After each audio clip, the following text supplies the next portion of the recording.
All right, hello everyone and welcome to Handmade here, the show where we code a complete game live on stream.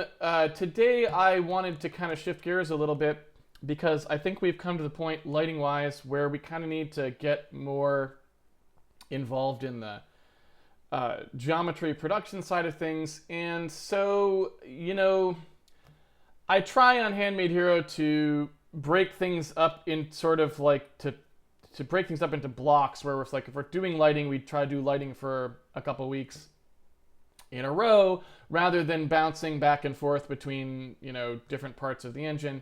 That's not necessarily how I would normally do stuff. Sometimes it is, and it does mirror the process a little bit. If I'm working on a new lighting algorithm, obviously I'm going to spend a lot of hours working on a new lighting algorithm and doing tests and so forth. But oftentimes I'm bouncing around through parts of the engine, modifying what needs to get modified next and whatever. And I would imagine, I can't speak for other people necessarily, but I would imagine that folks like John, for example, whose stream I know a lot of people who watch this show, I feel like typically speaking, maybe not as much when he's working on compiler stuff and whatever, but typically speaking, when he does a game, because he's a game designer and he does a lot of engine programming, I feel like it's probably even more, right? Like he probably bounces around even more, does, totally kind of random walks through the code base where he'll be like, oh, I want to work on this gameplay thing I was thinking about, and oh, but it needs this engine thing, so I'll do a little bit of that, and then I'll come back to the gameplay and I'll see if that works, and oh, then that reminds me that this thing was broken, and right? And so I feel like it is true that generally speaking, when you're working on a project, most of the time, if you're on a small team and you're responsible for a lot of different pieces, you're going to be bouncing around a lot. And so that's sort of where we're at now, I think. And so we're going to start for the next few weeks. We're probably going to be bouncing around quite a bit. The goal is to eventually get to the point where we sort of have an idea of how our world creation, lighting, movement all work together. And so we've put in a lot of pieces for that individually, but we haven't really kind of taken the step of like, okay, make this an actual game now that we're confident everything's working together. And so that's what I'm going to start trying to do today. And this is just going to require us to go through all sorts of parts of the code and clean up lots of stuff and tune it to be what we want and remove parts that turned out to not be useful and all these other things. So I do apologize for that making it a little bit harder to follow, but realistically speaking, that's just how programming actually works. And in fact, it's a very common way that you might be programming on a game. And, I try to maybe make it a little less likely on Handmade Hero simply because of the fact that it's, hard to keep track of things if you're watching the series at home. But yeah.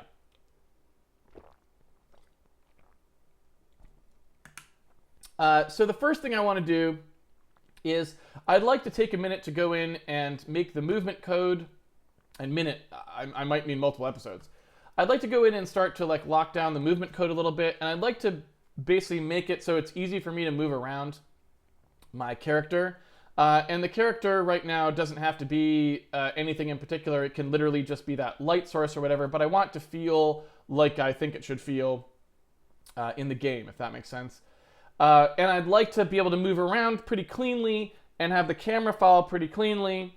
And then I'd like to start getting the lighting to follow cleanly and the lighting points to be aligned right with the cube-based geometry. So that's like the first big push, and it's going to take several weeks to get there. Because we only do 4 hours a week of programming. So that's not very much programming. So it's probably going to take several weeks to get there. And but that's what we kind of need to do, because at this point we've got a lot of systems in place, and really the only way to finish them is just to actually do the final stuff that we want there and see what the requirements are. And so that whole set of things we'll do, and then we will have to do one more big thing after that, which is finalize sort of the way in which the world building code works. Right now, the world building code is completely standard. We've literally never spent any time on it on the series. We just spam stuff in there as we're trying to test, and we've never done anything even remotely serious in that branch of the code. It's just a dumping ground for whatever tests we're trying to do at the moment. We just spam something in there that creates it. But basically, after we get all of that stuff working, which is quite a considerable push through the code base to the way we want it, then we need to update that world building code to be ready to actually go do real world building. And the reason that we need to have something nice in place there is because we have to be able to do stuff like conveniently place entities in the world and know whether things are connected to other things and, you know, do reasonable sort of accessing of the world to produce what we want. And we can't really have anything in that system that's not going to be efficient, because as the world gets generated fairly large, anything that was like n squared or anything like that is going to immediately roll over and die. So it will sort of give us a chance to sort of proof all of those pieces. So that's what we're doing. Again, just to recap, want to get it so I can move through the world nicely and so we can explore rooms. Then I want to build some reasonable rooms that have lighting points distributed across them how I want them lit. Then we're going to roll into the lighting system, get it working correctly for that, which will require modifying how we pass things down the pipeline, like finalizing all that stuff. And then I want to go ahead and do world build out, so we can actually like place fairly large numbers of things throughout the world in a reasonable pattern and not have it be cumbersome to do so. So like good tools for just slamming down rooms and walls and whatever else we want, so that we kind of can see how what that part of the code needs to support, because we don't really know, right?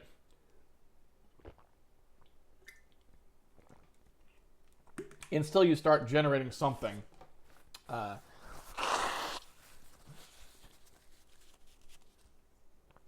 that you actually want, it's pretty hard to know what that code has to support, right? Okay. So let's see here. I'm going to go ahead and just, like I said, get started on this kind of semi-randomly. I'm just going to do sort of walks through the code and get whatever I feel like I need to have working at any particular time working again.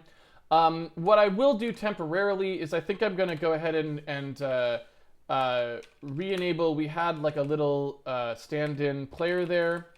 And let me see. Yeah, we just turned off like a lot of the stuff that was on the hero. So I'll turn that back on, and we can take a look at how that's working at the moment. There we go. So, you know, the hero is still in there, right? And he can still kind of move around. But I think, like I've talked about before, I have a much more solid idea now about how I want the hero to move around through the world and what's supposed to happen there. And so I kind of want to clean that up a little bit and make it feel a little more like I want it to feel. And one of the things about that too, like you can kind of see, is, you know, we don't really have a lot of understanding here. Yeah, well, there's just a lot of stuff that we haven't really talked about or haven't really like addressed. And I want to also make sure that we have, like, I'm going to try and add some more levels of room here too, because again, I kind of want to look at the entire picture.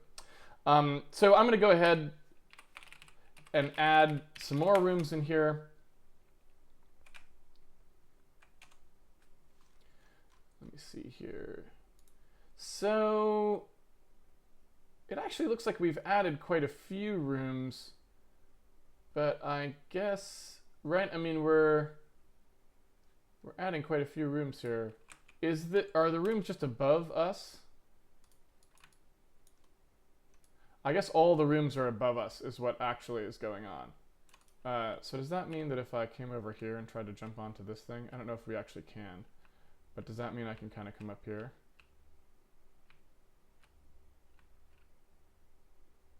Yeah. Okay. So I guess our lighting is actually holding up okay too, even in the face of like kind of a bigger set of geometry that it has to deal with. But again, like,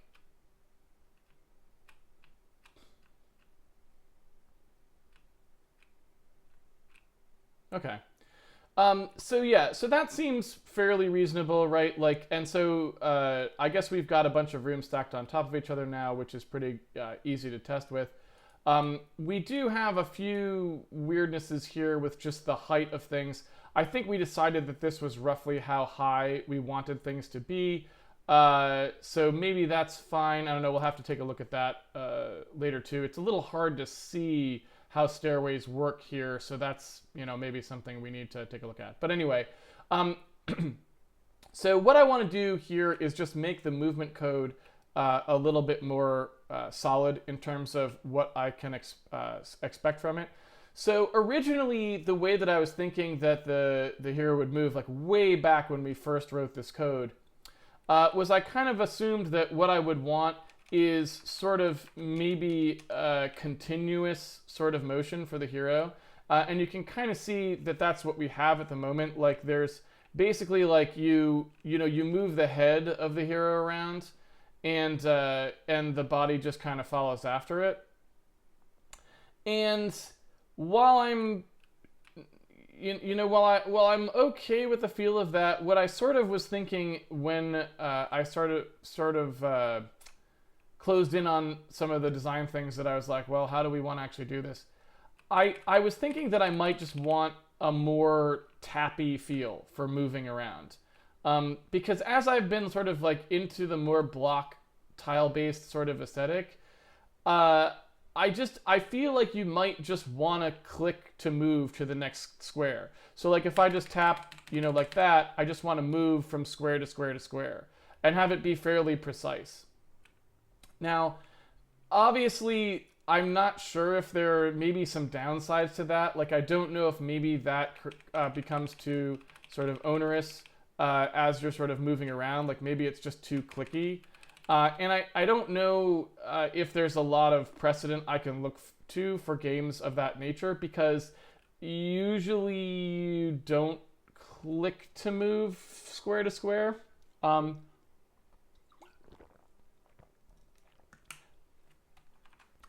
So I am a little bit nervous about it, but I do kind of feel like it would just be nice. And so like one of the things that I'm thinking in my head anyway, right, is like I would be interested in sort of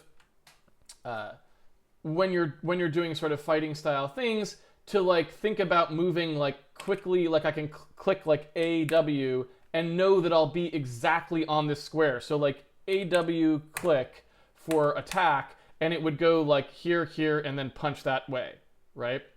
And just the precision of that, I'm just interested in that feel, right? Again, I am not a game designer, so I am not pretending that these are good ideas. I'm just saying what I'm going to implement. And so I think I would like to go that route, if for no other reason than I think that it's not done that often, and so I think it might be just kind of nice to have something that feels that way to play. And if it turns out to not be a great idea, well, Handmade Hero is an educational series. It's not supposed to be a greatly designed game or anything, so I'm okay with that. So I think that's how I would like that to go. And so then at that point, I like when I forgot we did that little camera thing where you can look down if you go next to an edge.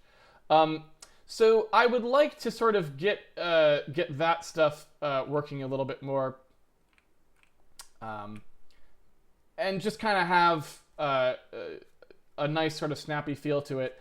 And so then the head and the body will actually not move separately, if that makes sense. So it will only really be the body that moves. And the thing that I want to do on top of that is basically like if you... Well, we'll get there, I guess, when we get there. But the idea is you click once to move to one square. And so just clicking will move you. But if you hold it down, I was thinking that will be dodge. So basically, if you hold down the button, you'll just lean to the side and you won't go to the next square. I know this sounds kind of weird, but I'll show you what I mean. So that's the movement that I want, and so I'm just going to go ahead and put that in. And kind of get it feeling the way that I think it should feel. And then we can move around the world kind of cleanly, and we can start to build worlds, and I'll see how they feel to move around. And then we can put the lighting points in and get to the point where we're pretty happy with construction, right? In general. All right, and maybe I'll let this thing pick... there was kind of a... I think this will generate arbitrary stuff, if I'm not mistaken.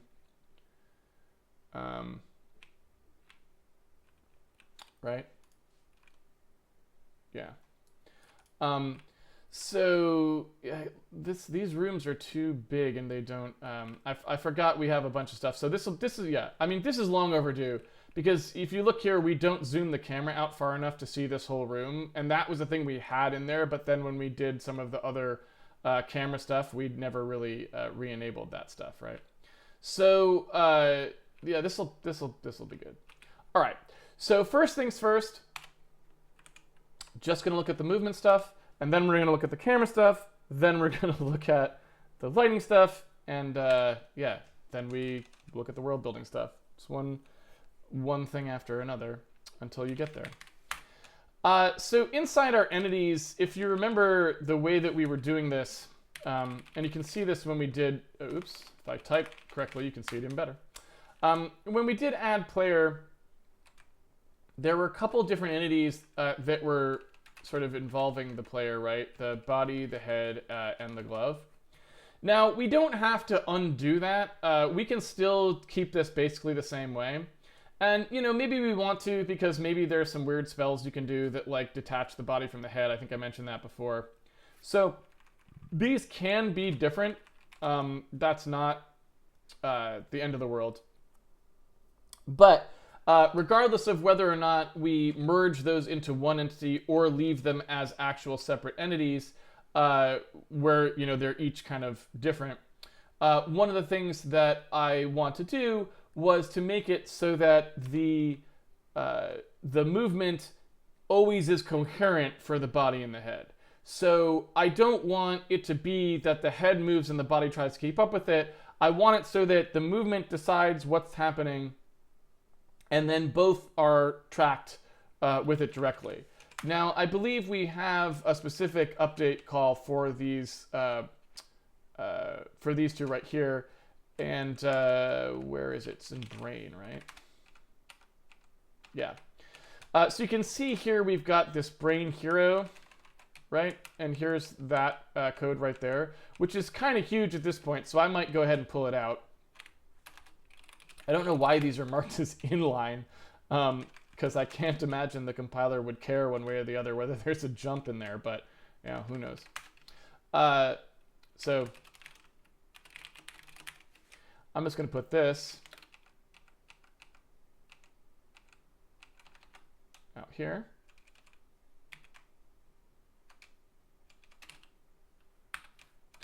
And I'll just call into it. Now, when we compile this,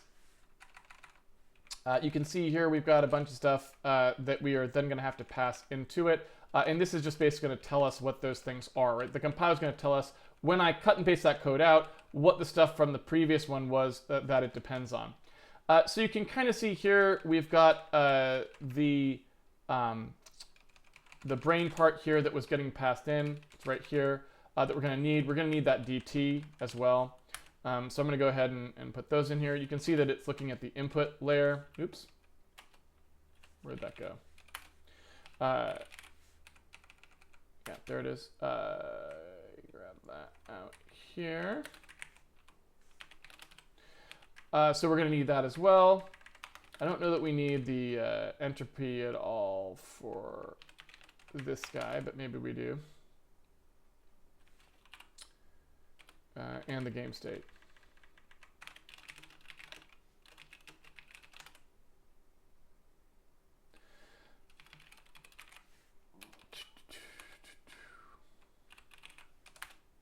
So it looks like we use most things here.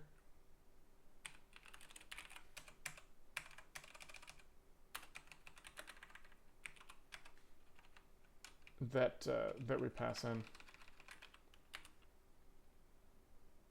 Yeah. And that's just to make it a little easier for me to see.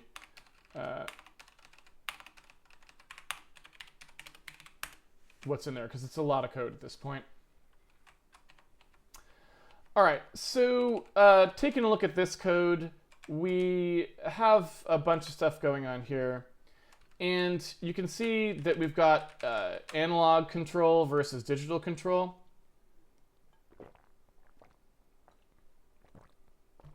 And you can see here that we put into this hero controller, which is sort of a thing that stores what's going on with any individual person who's controlling a hero. Because I don't know if you guys remember this, but, and in fact, I don't know, this might still work for all I know. Probably doesn't, because I don't think we've really made any way for them to get in here. But if somebody is using a controller, okay, so it does work.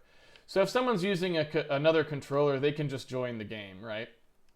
So it's, you know, I don't know that there's going to be any support in the design for co-op, but we allow you to do it. So I'm just holding, you can see I'm holding a Xbox controller here, Xbox One controller. And so, you know, if you happen to grab something that has an analog stick, we kind of want that to work as well. And so we want to allow both types of control to do the thing that I'm talking about, which is, you know, sort of the hop from room to room, hop from square to square, as well as dodge behavior or whatever.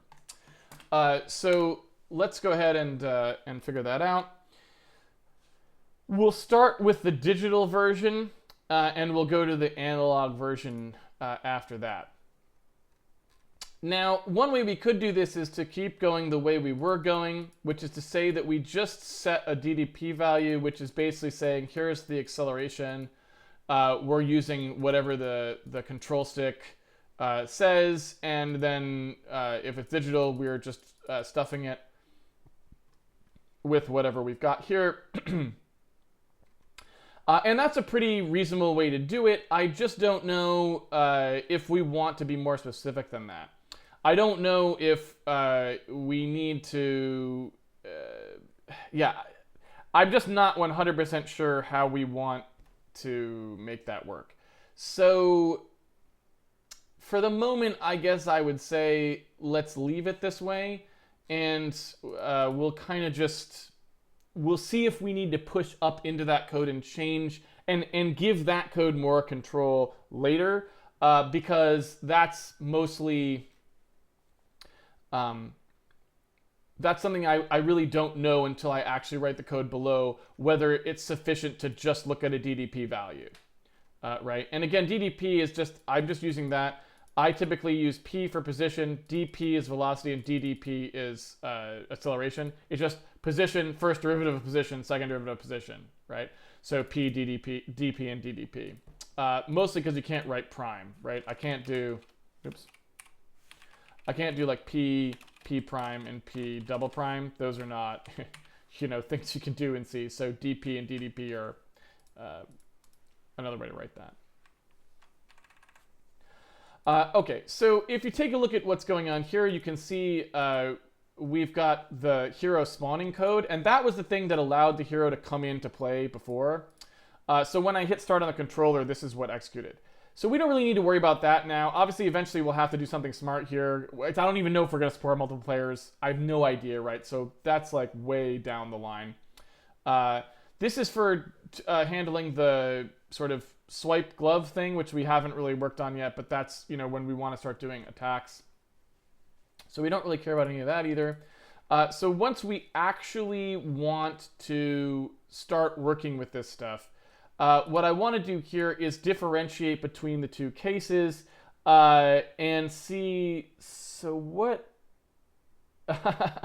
Okay, so is this the one place we used ATAN2, by the way?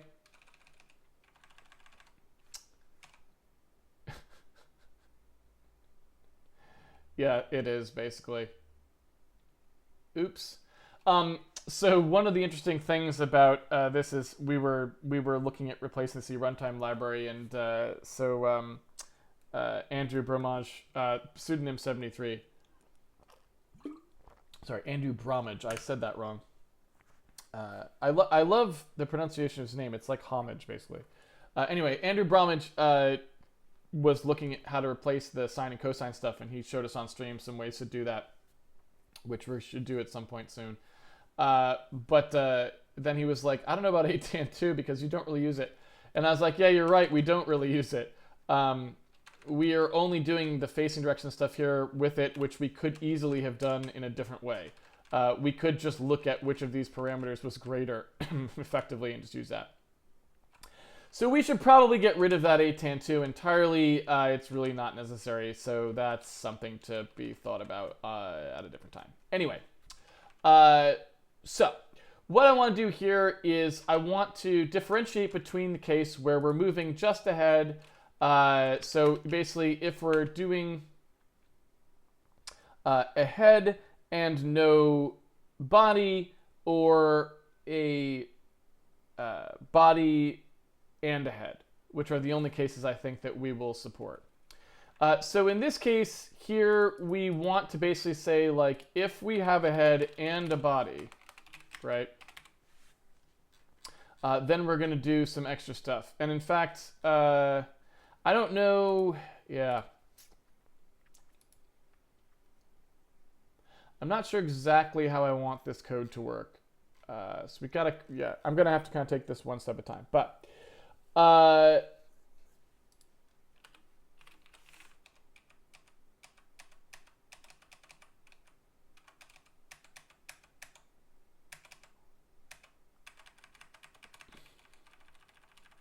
just looking through it here, I think I probably want to simplify this down a bit.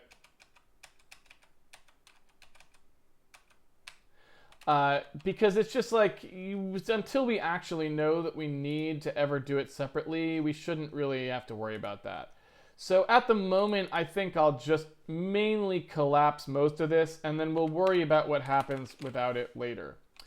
So what I'm going to do here is, and I don't want that to be acceleration vector, what I want to do here is basically remove all of this and just say, look, if we don't have a head and a body, that's something for some other gameplay stuff down the line that I'm not really interested in thinking about right now. So this stuff will just kind of happen. And yeah, for no glove, maybe that's fine. Maybe I'll try to isolate the glove stuff a little bit here, but otherwise I think we're good. And I think for the glove, I can pretty much keep that at the end, where we can just do something like this. And so we'll still allow you to be gloveless for the time being. But we'll leave it so that we really don't execute any of this code unless you have a head and a body. So looking at this input code here, does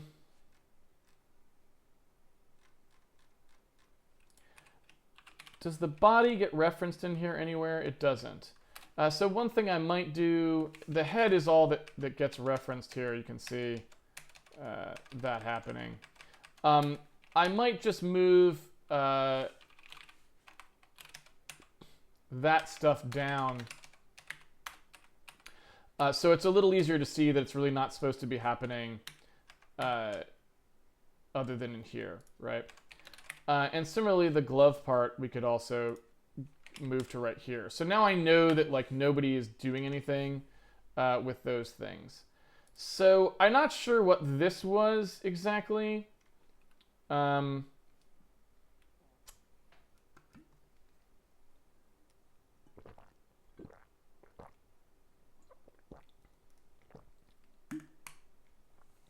It's trying to stop the attack from happening if the glove was already moving, right? Like, you can't do another attack if the glove is still in the middle of an attack, is what that was meant to do. And yeah, so I don't know. I guess what I would say is maybe I'm okay with that for now. I could move this out and actually put that here.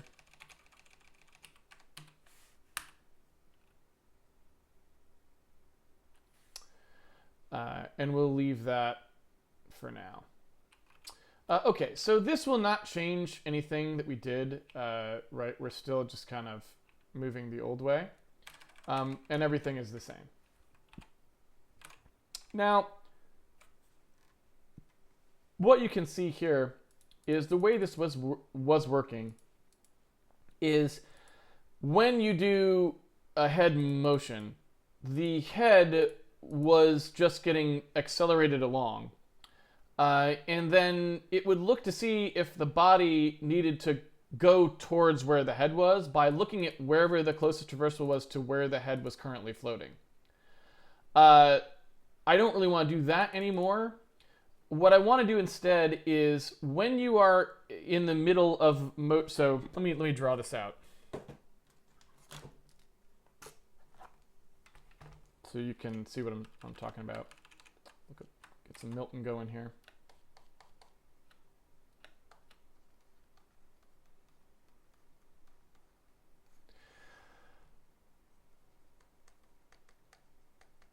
It sounds like some kind of a dance series at the Modern Art Center. Body Motion by Casey Muratori. So what I want to do here is say, all right, the body is going to be standing on a square, and there's a square next to it. If you tap, I want you to hop to the next square. If you hold, I want you to just lean and stop, right? And so we have these two conflicting ideas, right? Tap versus hold. And the thing with tap versus hold is we don't know which has happened until a certain amount of time has passed. So, right, if you imagine here is time, and what we get here is at a certain moment in time, the user presses, let's say, the D key, right? So this is the D key goes down. Well, is it a tap or is it a hold? If later the D key goes back up, when we look at this amount of time, we can then definitively say tap or hold, right? And we can pick some threshold here like, oh, 100 milliseconds is a tap, 101 milliseconds is a hold, right? We can pick some threshold that's whatever we think is the right feel. So we need to wait. We need basically a timer that says how long we have between these, right? But what we definitely don't want to do, and what unfortunately games, in fact, PlayerUnknown's Battlegrounds has exactly this bug.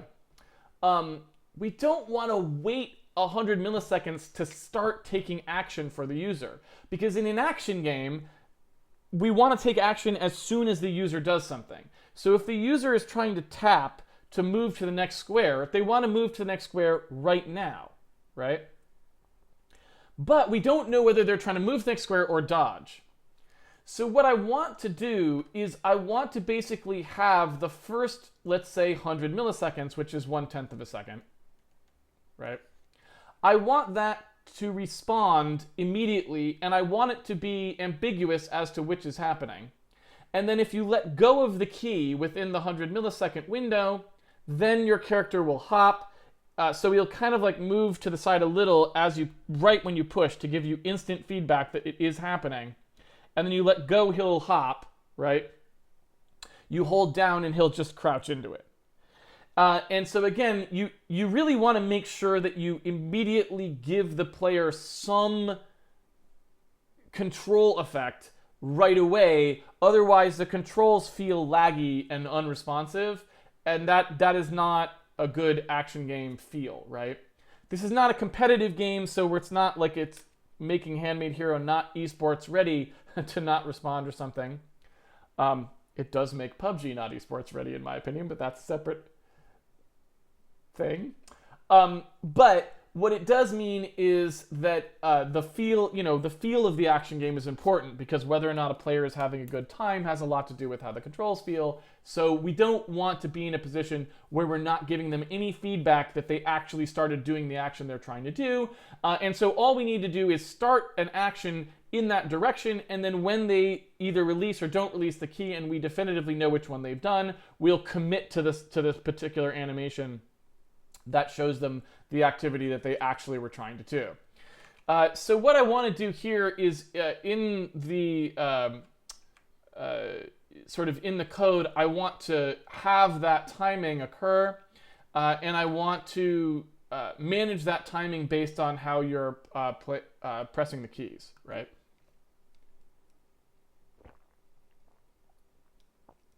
All right. So I'm going to start by nerfing out a lot of this code, actually. And then I'm going to slowly sort of put it back in as we go. So, for example, if I take all of this out, oops, I should no longer be able to move, right? ASDs do nothing. But attack does, because the glove code's still in there, right? So that's the only thing that's in there. So now let's start by looking at just straightforward button pushes.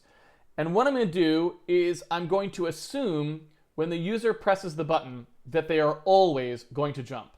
So I'm going to implement the jump to next square code first with no timer. And then I'm going to implement the code for lean with no timer. And then I'm going to integrate the two and tune the timer until I think it feels okay, right?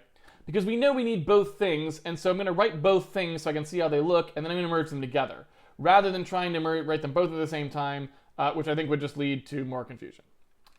So the first thing we need to do is say, all right, look, if there is a DDP going on here, because you can see we've got sort of this notion of the DDP that you can see up here, right?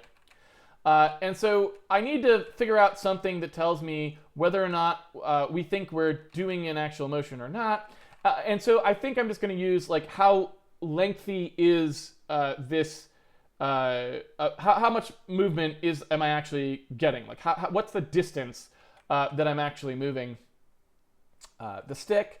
And I'm going to look at that to determine whether or not I think I've issued an instruction to jump. And the reason I'm doing that is because I need some plausible thing in my head that will tell me, and in fact you can see it right down here, there's a version of this code happening for the old way of doing it. Basically, I need some understanding, at least to a certain degree, that tells me whether or not the user has committed to a move at all.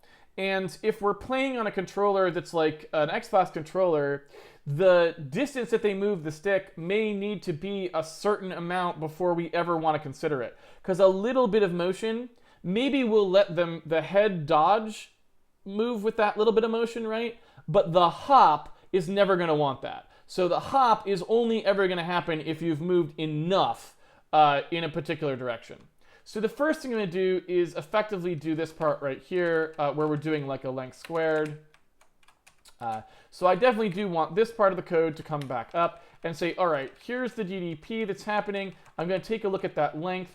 I'm going to go ahead and see what I want to do with that length here.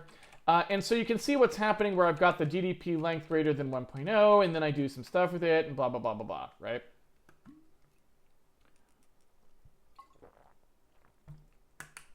You can see what's happening here, right? So what I want to do is I want to produce a normalized DDP from this. And so I want a DDP normal. And what that's going to do is that's going to start out as nothing. And I'm also going to have like a hop requested flag, let's say. And so I'm going to look at this and say, I've got a DDP. That DDP is pushing in a certain direction. I don't know how long it is. So I'm going to take the length of it first. I'm going to look to see if that length exceeds a certain hop threshold. If it does, I'm going to normalize it, right? And so looking at this code was meant to sort of, this code was meant to prevent acceleration past a certain amount. I don't care about that anymore, right? That's not really what I'm looking at here at all. What I'm looking at here is whether or not you've pushed far enough to request a hop, and to produce a normal. So this code's going to change a little, and maybe we'll do something like this similar later. I don't know, but it's not that important right now for what we actually want to do. So what I'm going to do here is say, okay, you know, and in fact, honestly, maybe this is the right code temporarily. So we do want to do this in this case, but I also want to do it for the normal in the other case as well. Might be the right way to say it, right? So basically what I want to do is say, look, if this DDP length is greater than some really low threshold, then I want to do one thing, and then I want to do another thing in another case, right? So something like this. So if the DDP length is greater than any small amount at all, and maybe, who knows how small it is, but quite small, then what I want to do is produce this value.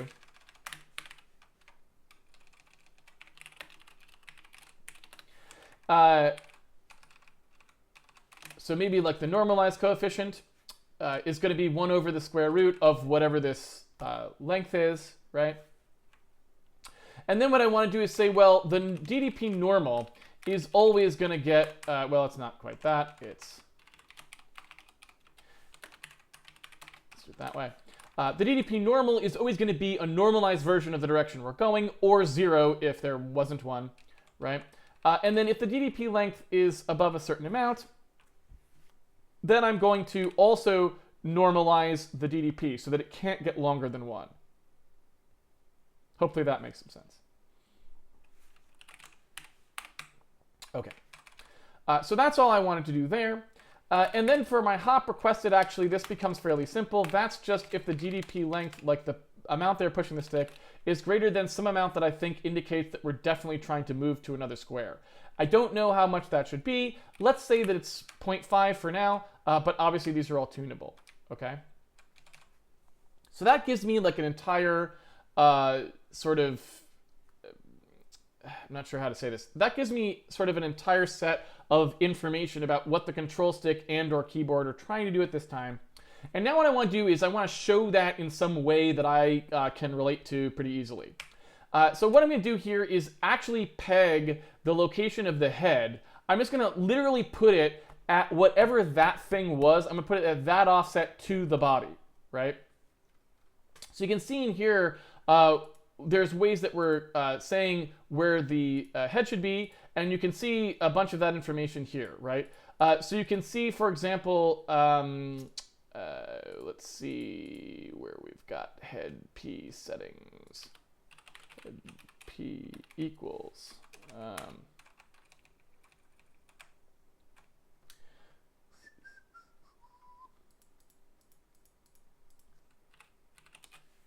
So we've got a spring on the head, and I don't remember how high off the ground we chose to make the head. I literally have no idea. Head distance, maxes DDT bomb. I don't care about any of that stuff. Floor displace times head delta XY, y-axis. Head delta XY. Also don't care about that. That's the 2D stuff. Where's the Z?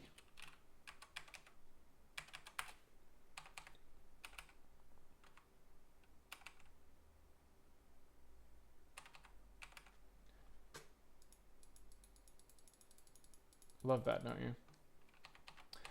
Anyway, so yeah, I'm not sure exactly how we pegged it here. Let me decrypt this code for a second. So you can see that all of this stuff is moving the body, and the head, I mean, the head has to want to be a certain distance off the ground, right? I mean, that's, and so I think that was just how we were doing it, but I want to look at what that was, because I don't really know what we decided that to be, right? And so let's see here. This is just transactional occupy stuff. Again, subspace reversible. Move timer is up, no push, recenter. DDP, CB's closest head, 300 DPE. That's the spring, right? And some drag.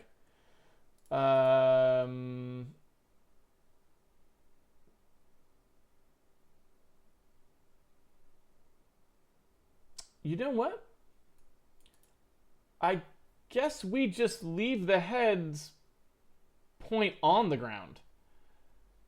That's a little unfortunate, but I guess that's because our head sprite is offset poorly, honestly. We should probably fix that before going much further. I mean, the good news there is, well, we just set it with the body's direct position, and then we move it, and that's that.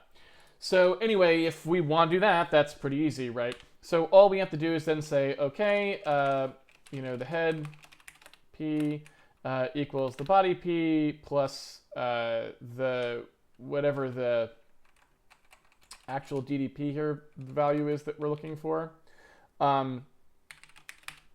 So I'm just going to set the head's position to literally be whatever the body's position was, and then I'm going to take that offset and, however you're pushing the stick basically, and move the head directly there, right? No animation yet.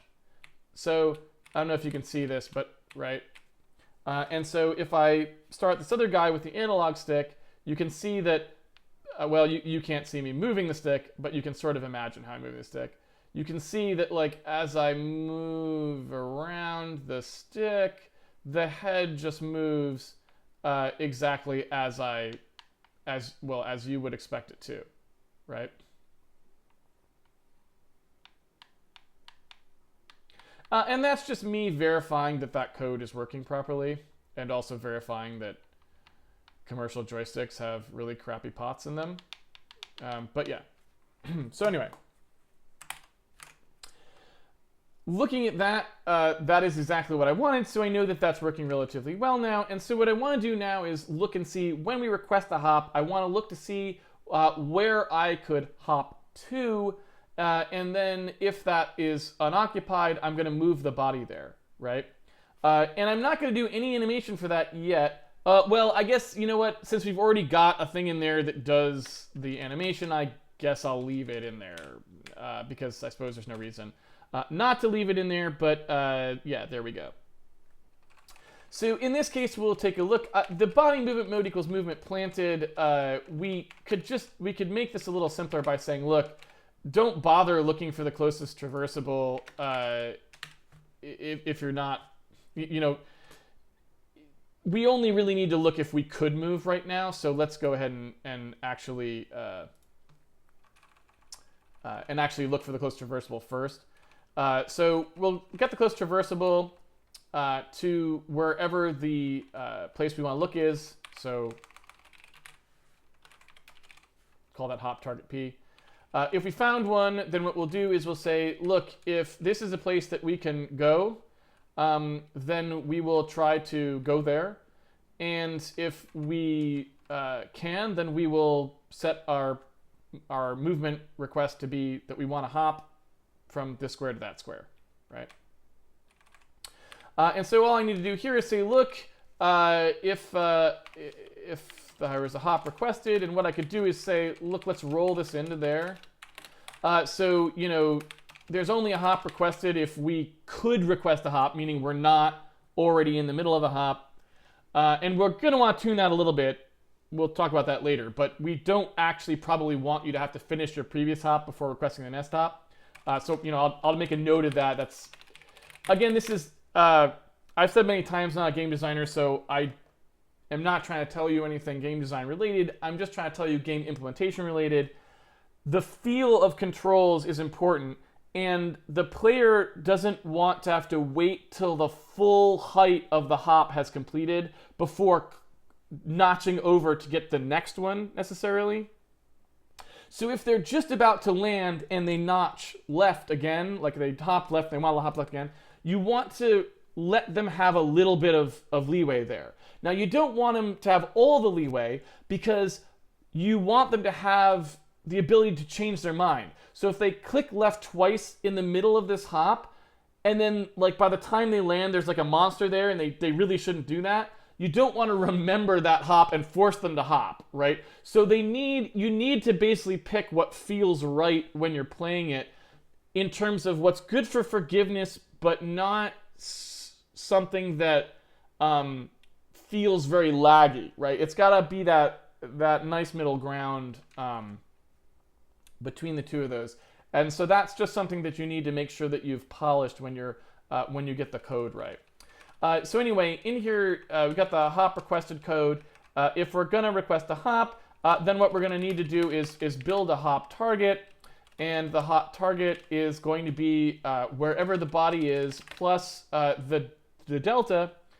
So we've got this DDP normal, which is telling us that direction, and that direction needs to be moved out by a certain amount. So I don't know how far we want to move that out, but it's probably something like 2 units to look there for a traversable, and we'll see how we want to do that exactly, right?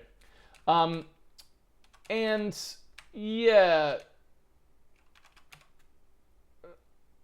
there's a couple other things in here that we need to talk about, but roughly speaking, that's what we want to do, okay?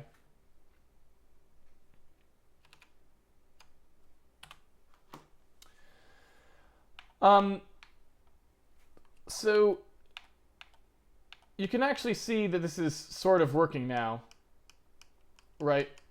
And I can actually hop exactly how I wanted to hop.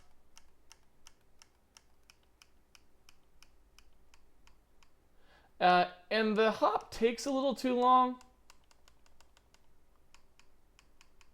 But one of the things about this game that I don't know yet is whether hop speed will be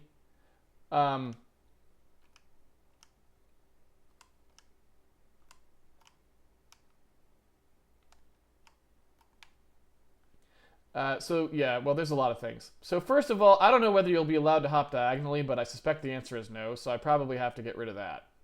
Because with the analog stick, you can. And so I'll probably have to, yeah, make that not happen. You're only really supposed to be going on cardinals in this game.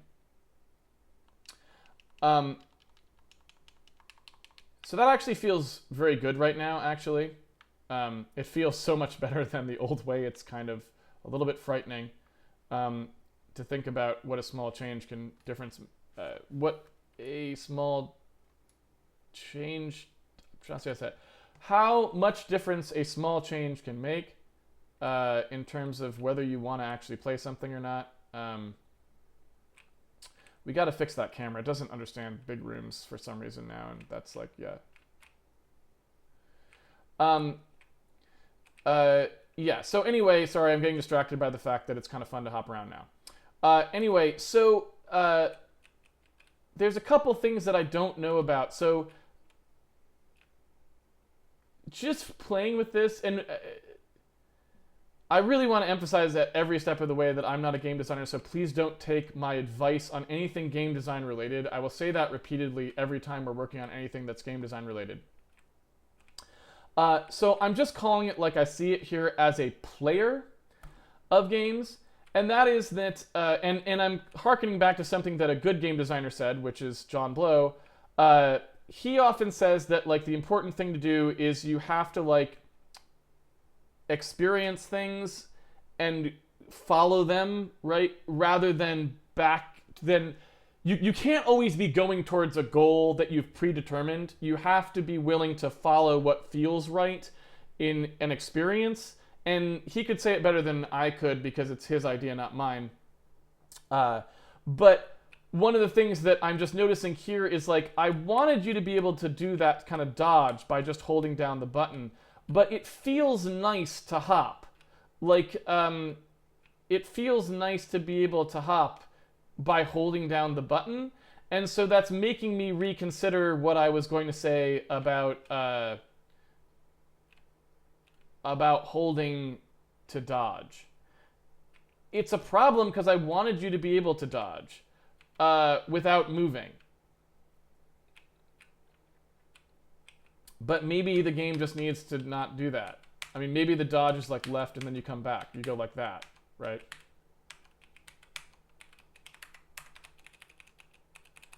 I don't know. So that's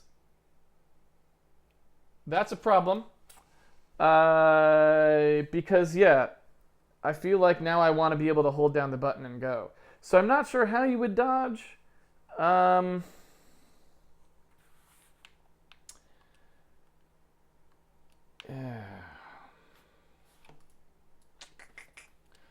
Let me move this guy.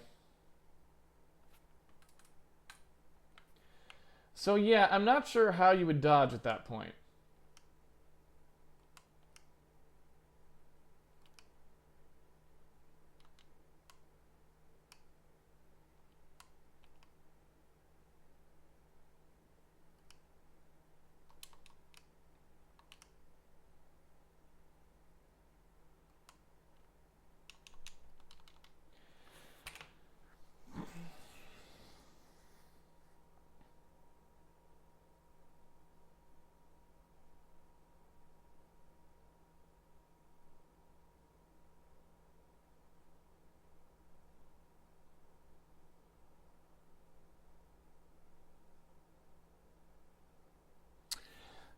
So if you're on a controller,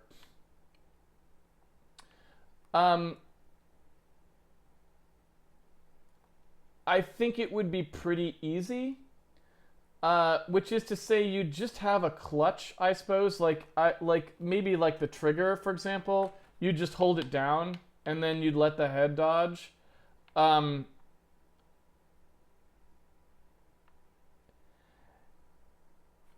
the keyboard, maybe you'd hold the space bar. Oh God, what did I just do? I detached my head. My head is now a snake that's jumping around. I don't want to know what happened there.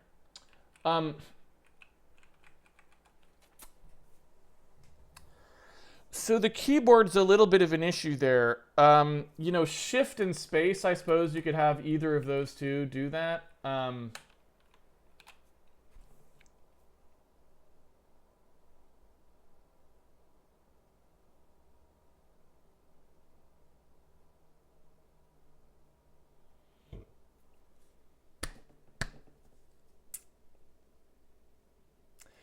I mean, that isn't my first choice because I really don't like games that proliferate the number of buttons, you know? I mean, like, I don't know if you guys have played a AAA game recently, but if you go play something that's like, you know, even to take a game that I thought was pretty decent, like I mentioned Horizon Zero Dawn in terms of really great graphics the other day. I thought they did a beautiful job with them.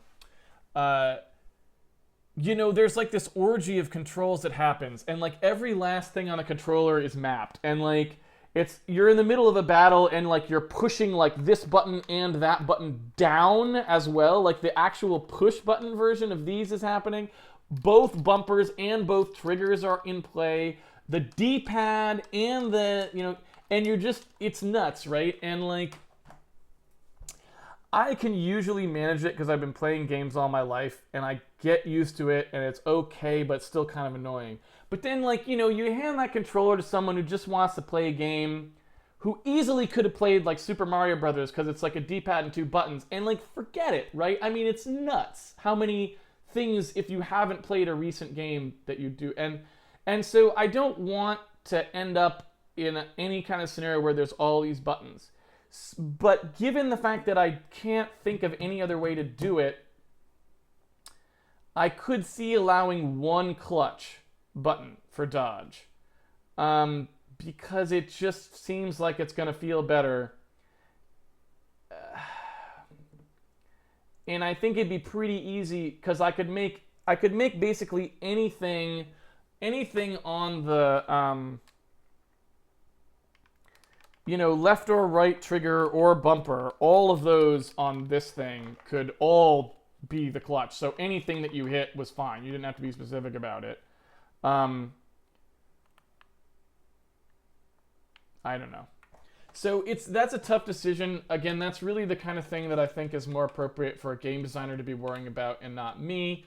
But in this circumstance, I suppose there's not a lot I can really do about that. So I've got to have something. So I'm just going to go ahead and say, for now, I will introduce a clutch key. It's not my first choice, but that's just because, again, not because I think there's anything wrong with it in the abstract, but just because it proliferates the number of buttons. And I was kind of like hoping this game would be a game where you just have a D-pad for movement, and then any button you hit punches in that direction. So it's extremely simple, and anyone can understand it, and they don't have to be some kind of like you know, dude who has their picture on a face of Monster, you know, their face on a Monster Energy drink carton to be able to like play this game, right? And so I'm gonna go ahead and say that it's okay to have the clutch button in there, and I'll expose that through the platform layer, but I don't really want to go nuts with that, so I'm really gonna try to make this be the last thing that we have here. So looking at this, we've got sort of the up, down, left, right for the game here.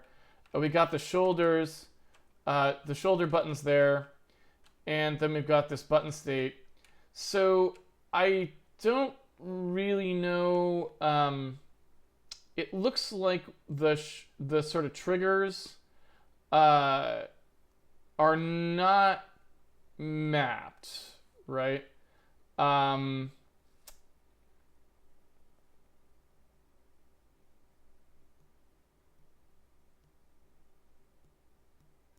so I think that would have to be mapped in here, right? So if we've got a stick average, sorry, I'm just going to clean these up to our new types. So we've got stick average. I think I'm going to have to say clutch average. And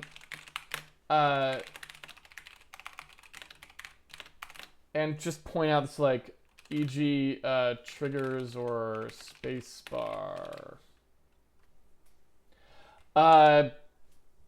Yeah, I claim that this is okay because yeah, like my not a game designer get out of jail free card allows me to just kind of say I'm just doing what feels right here, and I don't pretend to speak for people who know what they're doing in terms of making design decisions. That is not the point of Handmade Hero, and I do not want to argue with anyone about it, so please take that argument somewhere else about whether it's appropriate to be using these buttons or not, because I don't want to hear it and don't care. But in this particular case, I just feel like that's what I want to do, and since it is programming, I feel free to do it because this is a programming stream.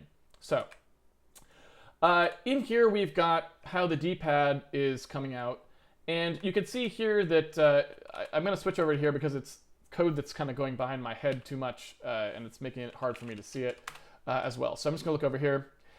You can see that we've got the controller being read out, and we read out here digital buttons for things like the X input D-pad and the X input buttons. But we're not really looking anywhere for anything else, right? Like, we're not looking for those trigger buttons, I don't think, anywhere else. So if you take a look at the X input gamepad stuff here, what we should see in there, and I think we've got that in here somewhere, X input gamepad, is that? Do we have that anywhere? No. So that's probably something in the X input docs that we did not just cut and paste in. Yeah, so we're actually opening up that X input stuff. That's no big deal. I'll just open up that docs. And what I want to do is I want to read out those triggers. And they're simple. This will take 10 seconds. It's not a complicated thing to do. It's exactly like the analog sticks. They're just values that we read out of that struct. So I'm going to go ahead in here and say include xinput .h, again using my magical search feature here. Let's see here.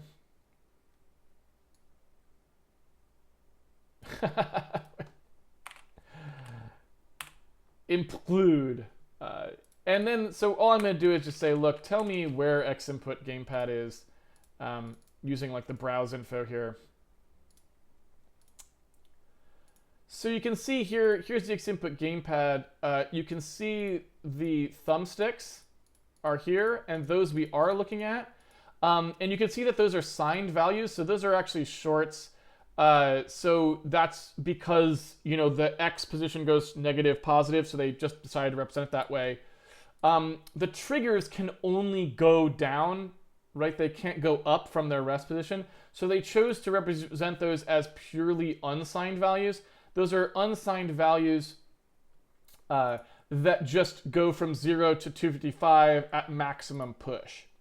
So we know we got B left trigger and B right trigger, and I'm just going to verify that B left trigger and right trigger don't get U. Yeah, and they don't, right?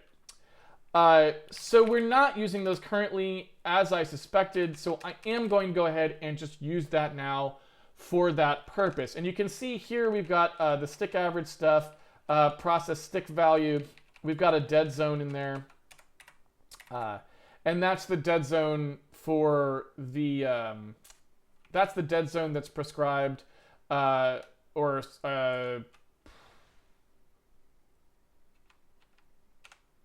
we not read the right thumbstick?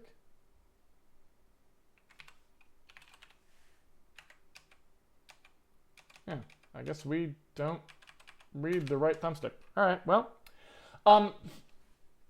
we've got a dead zone that's prescribed there by the X input system that we're kind of lazily applying there. And I don't know whether we want round or not, and there's a bunch of stuff that we might want to do there, but it's not really probably going to matter a whole lot for this game, so it's not really worth worrying about. Point being, what we want to do here is we want to take the stick average stuff here. We want to go ahead and take those B left trigger and B right trigger values.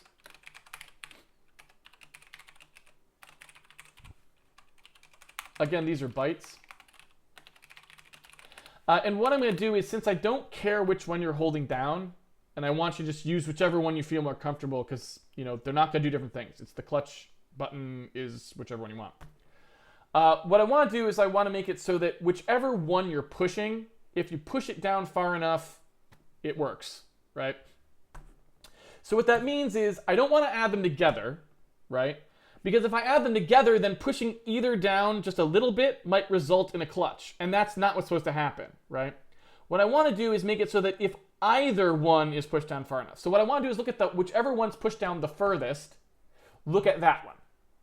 And if that one's pushed down far enough, then you're good to go. So what I want to do is take a look at the pad here, and I want to say, like, let's start with the left trigger, and then I'll say, okay, if B right trigger was actually greater than that, then we'll take that one instead.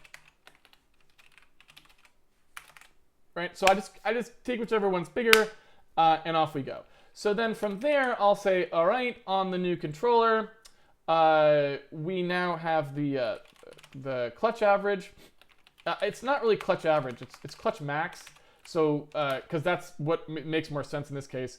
So I'm gonna change the name of that just to be a little clearer here, right? So the clutch max in this case is just going to be whatever that maximum trigger value was, and then I'm going to just divide that out by the maximum that it could be, which is 255, right? So that lets me know like a range of what's pushed, and we'll decide, maybe if it's greater than halfway, it's clutch, maybe it's only a quarter of the way. I don't know how far we want to go, but that's all it's going to do. So we don't need a dead zone on it because the whole control itself is a dead zone. We're just going to tune that to be however far we want to be. So we don't need a dead zone there. Because the actual control further down the line is going to apply that dead zone for us, in a sense. Okay. Now, if we have this clutch max value being set for these guys, we're also going to need the clutch max value to be set for the keyboard.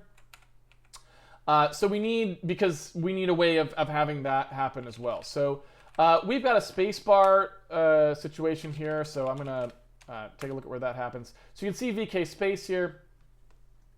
And that's controlling the start key. So we're going to have to change that. So I want VK enter to now be the start button, and we need VK space to be something else.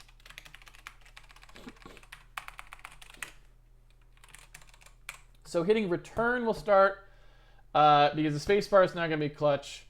And I mean, to be honest, we could use the clutch for this purpose as well. So that's kind of neither here nor there, but for the moment, I'm just going to say that that's how it's mapping.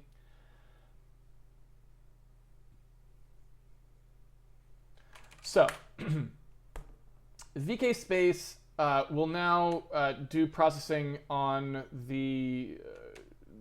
we'll do processing on whether or not the clutch is going to be there, and what I don't quite remember in this case is there anything else? Yeah, I don't know if there's anything else I really wanted to set there. So what I want to do here is if we can look at the Win32 process keyboard message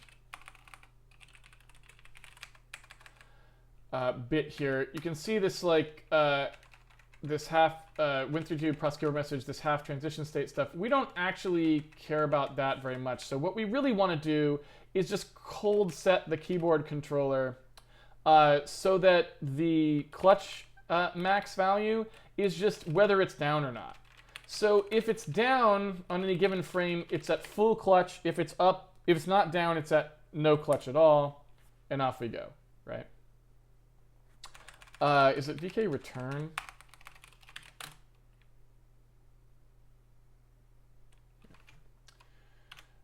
Oops, that's not Handmade Hero.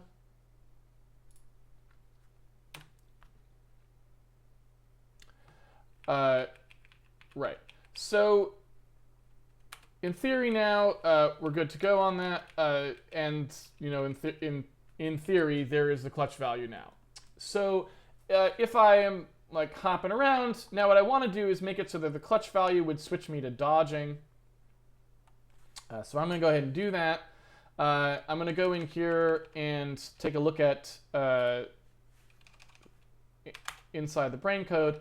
The hop requested stuff, basically what I'm saying is if you have the clutch down, you cannot request a hop. Okay, that's just, right, it's just not going to happen.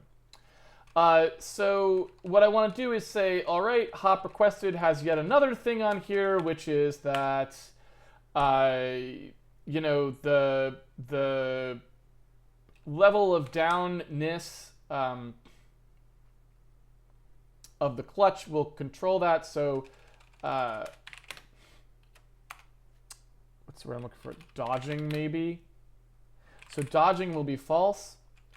And by default, you're not dodging. If we did get input here, then what we're going to do is we will look to see at the end if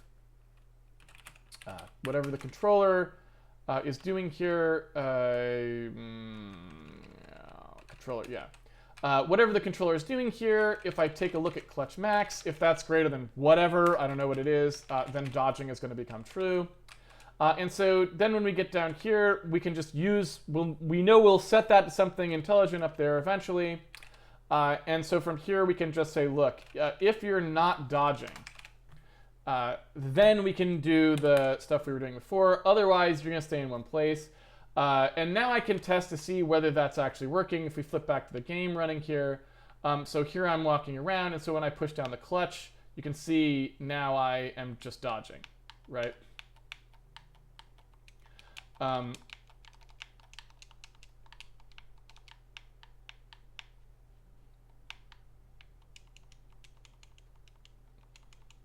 Okay. So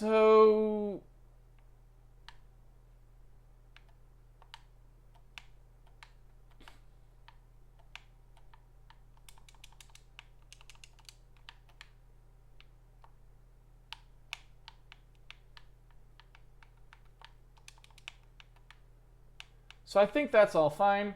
And let me just test the keyboard version of that as well, just to make sure the spacebar part's working. So if I'm hopping around here and then I push the spacebar, that totally didn't work.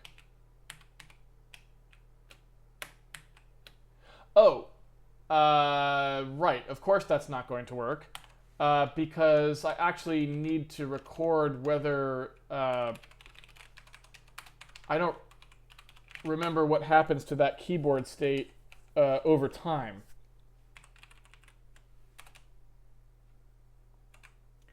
So how does that persist or not persist?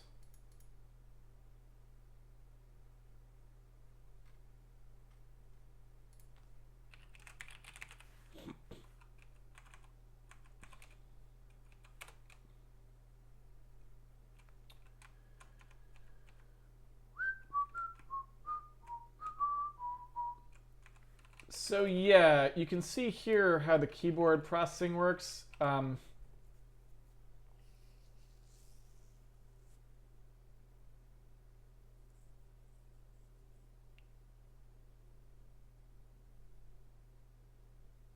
Actually, wait.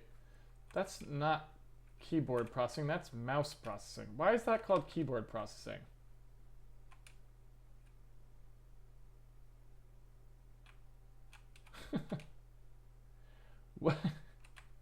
Why did we call this keyboard processing?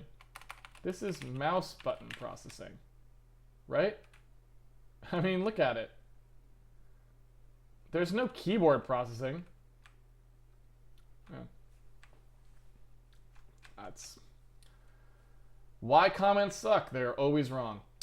So anyway, if we take a look in the actual processing for the keyboard code, because this is mouse position, that's mouse button, right? What I actually want to do here is figure out how those keyboard controllers work. So you can see this is the part that is problematic for us. We want this keyboard stuff to work properly as well. So for every keyboard controller that we have here, yeah, you can see we want the state to persist, and I think that's what's doing it for the other buttons. So what we want to do in this case is we want to say, like, all right, the new keyboard controller clutch max equals the old keyboard controller clutch max, because we just assume that if we haven't gotten another message, then that's what it is, right?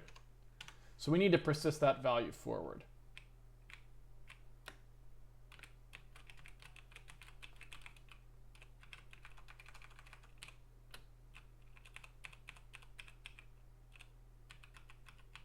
Don't ask me why our glove stayed there.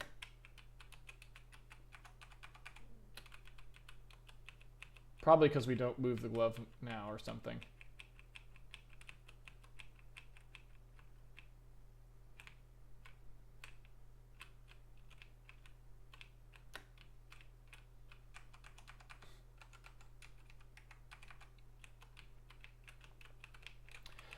So here's what I will say that's a little concerning about this. Is it doesn't feel that good to dodge on the keyboard. It feels actually pretty good on the controller. I like it on the controller.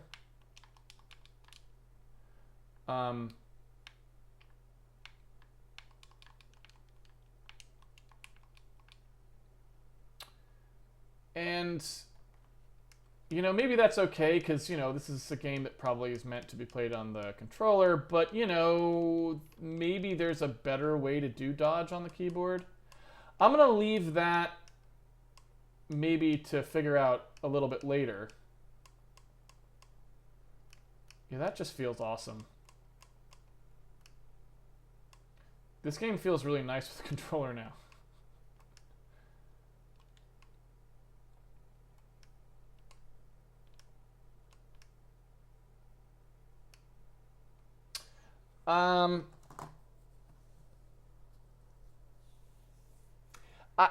I really just don't know what to make of it on the keyboard side of things, because I kind of had this idea about how it would work, and it's definitely not going to work that way now.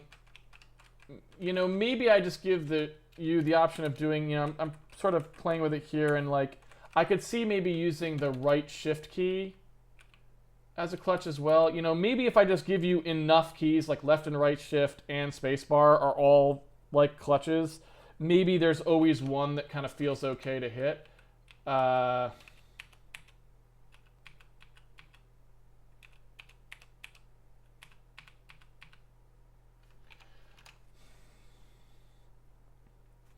So I really don't know. You know, I'll go ahead and throw those in there because maybe it's the right thing to do, but I don't really know. So I'm just going to go ahead and do that because I feel like spacebar just, it doesn't quite feel right to hold down the spacebar while you're doing the dodge.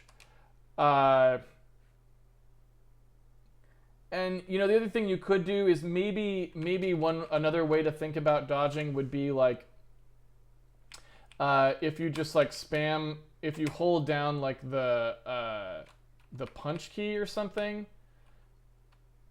I don't know. I don't have an idea for it. I really don't. But while we're in here, I'll go ahead and throw shift on there as well.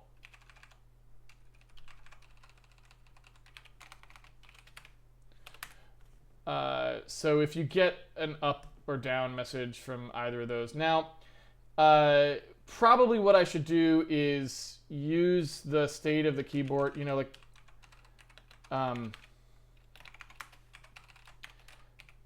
if you union some keys together in this way, then what we probably want to do here is actually check for those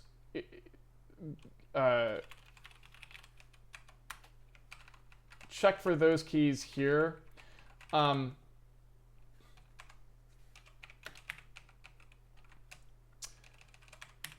Like this. So basically,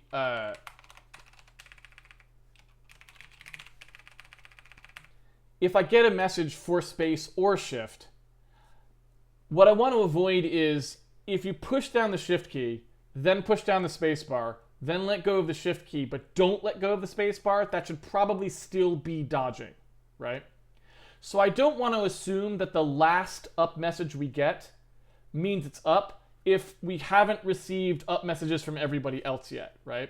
So what I want to do is I want to essentially do something that looks a little bit like this. So we say, look, if space or shift, either of those two is down, then the clutch is down, right? And that way, it's not gonna like take whichever one comes up first as meaning it's up. So now if I hit shift, it's down, right? Clutch is still down, I'm holding space. I let go of shift, I'm still in clutch. I let go of space, I'm in clutch. I'm out of clutch, rather, right?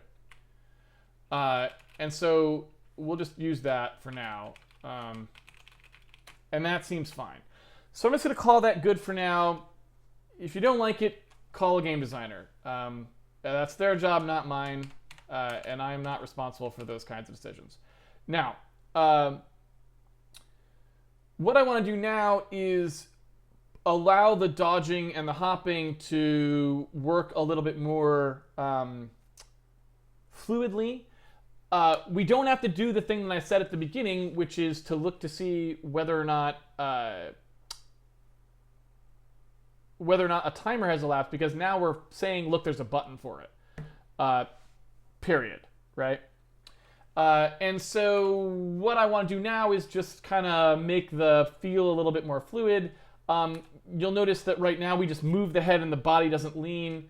So I can put that in there, and I can also put a little bit of crouch down on the clutch. So there's a couple things I just kind of want to do there to just kind of like round it out a little bit. This turned out to be easier than I thought it was going to be, so it looks like it'll all basically be done today. I mean, I got, I don't know, 10, 20 minutes left or something. So yeah, we kind of did what I was planning. I thought it might take a couple days of programming to get it to where I wanted, but it's pretty much there.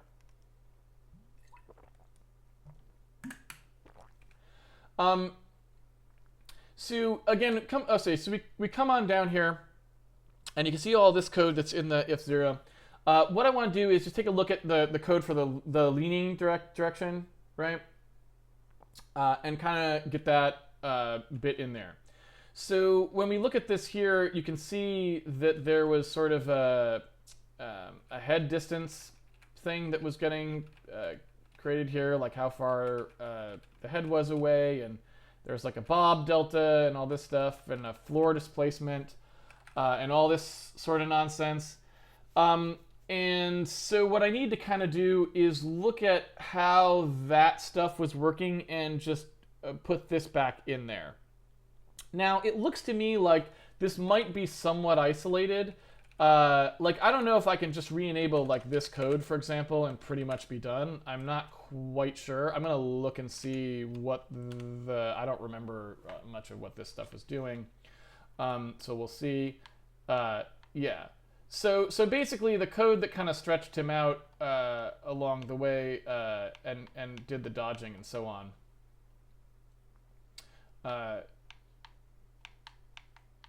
That's just still in there, right? And so what I kind of need to do now is probably like figure out a way to indicate that you can't go diagonally. I mean, another thing I could do is just not let you go diagonally and not feel the need to indicate it at all, but that's another story.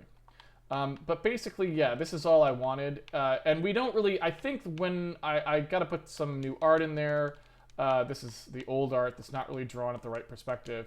So I'm not too worried about the weird look of that. I just want to make sure that it's stretching properly, and it looks like it is at the moment, right?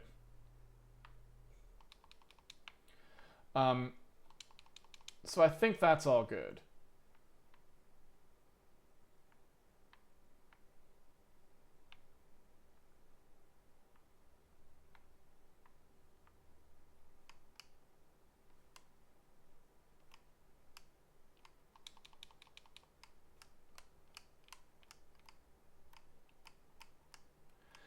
Uh,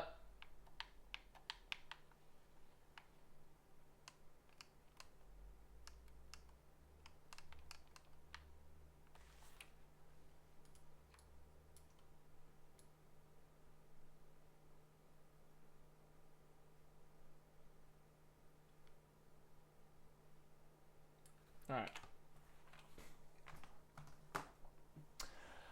So I think that's all I wanted to do with that part of the code. So I don't know. The rest of this stuff here...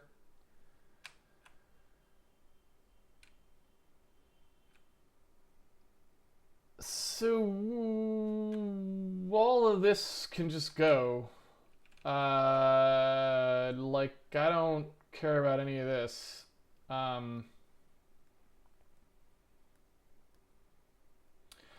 Let's just eliminate dead code here. So I don't care about any of these things. I don't know what the recenter timer is anymore, and I don't think we care about it. So I'm going to delete that as well. In fact, let's just get rid of that wholesale. So that's just not in there anymore. All right, and so we've got this other code still in there. The head DDP, the head doesn't get a DDP anymore. That's just not a thing. So I don't care about any of this. The movement mode is already handled above, I think. I don't want any of that. The bob part, so that might be something I kind of want to do.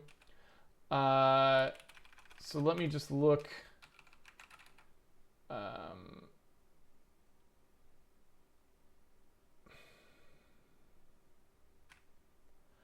not sure what body DP ever actually does.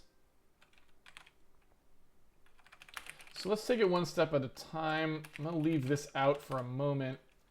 And then I'll get rid of anything in there that I don't like.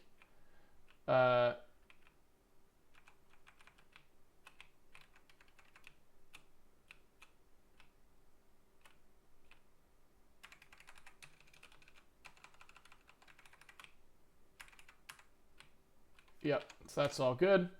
And so the body DP part I don't think matters. This part here,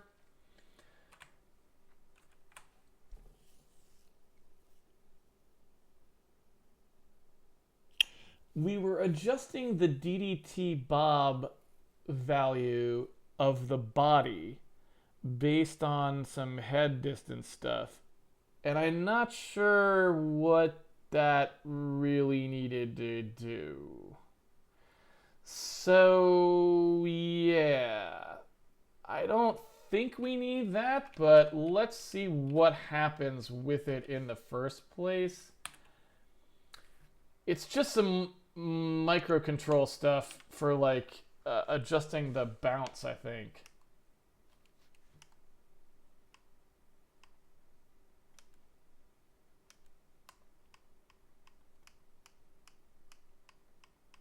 So it's fine. I mean, we can leave it in there.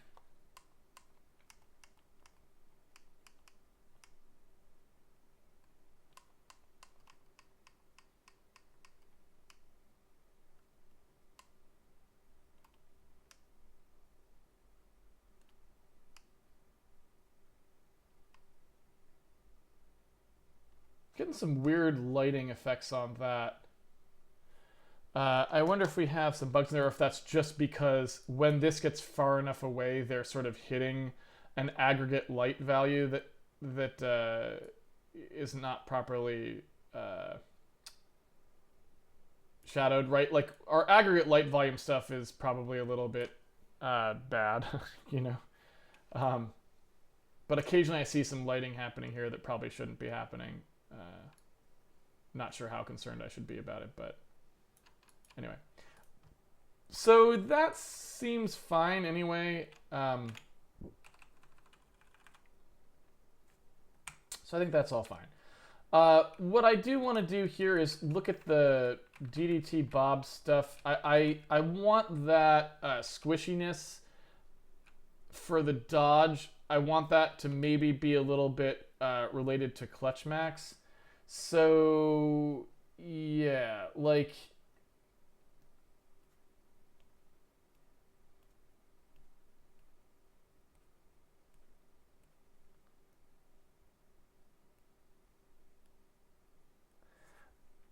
I'm going to take a look inside the ND stuff for the movement mode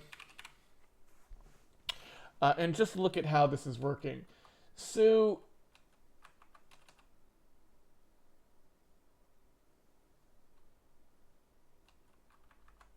it looks like I could just cold set the T-Bob value if I wanted to.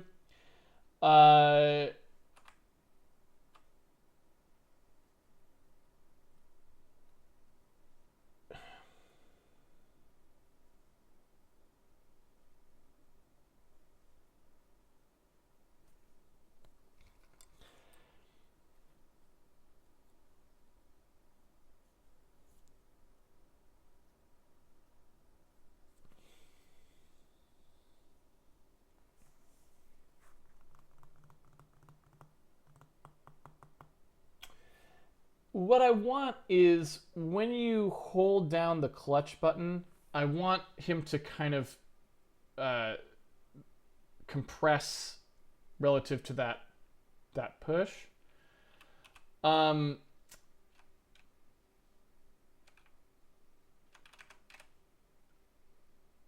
I'm just not sure if I want to like dig into that code much right now or not.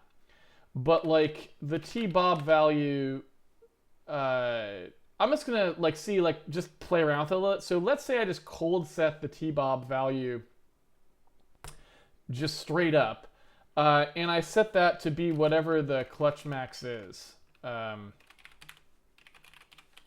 So maybe like in here we have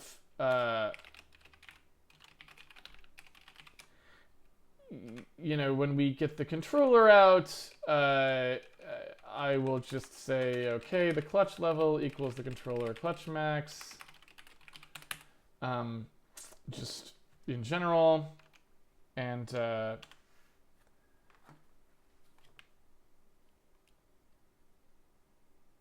okay, so T-Bob going up, it actually makes that go up. And the head doesn't actually go up or down based on that value, but I could probably displace the head a little bit.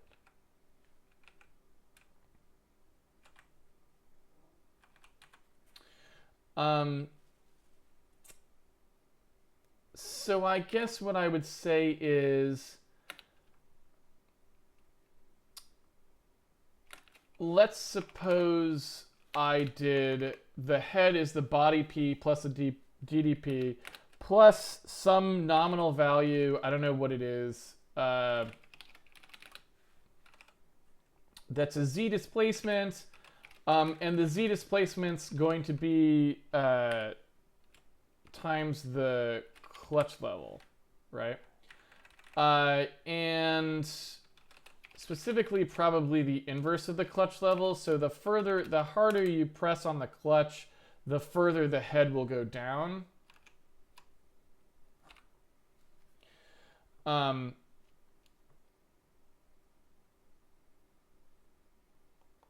Yeah, that's more what I'm looking for there.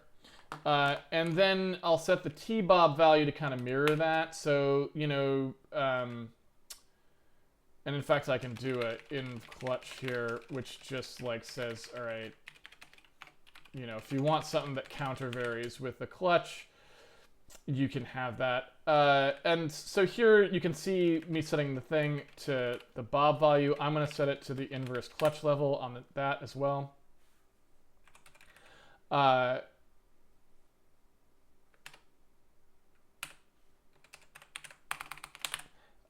I don't really want to get rid of the bobbing feel for the body, so I want to not quite override it like that. I'm just doing that at first, right? So you can see this way you can have like visual confirmation of the clutch going down, just because otherwise, I mean, it's just kind of like your, hey, it's down, I think, right? So having visual confirmation of the clutch going down so you can dodge more confidently is all I'm looking for there, right? And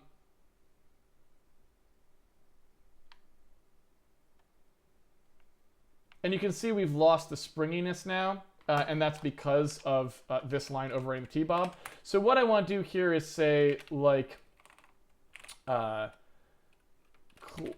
there's like a concept of whatever the clutch bob value is, right?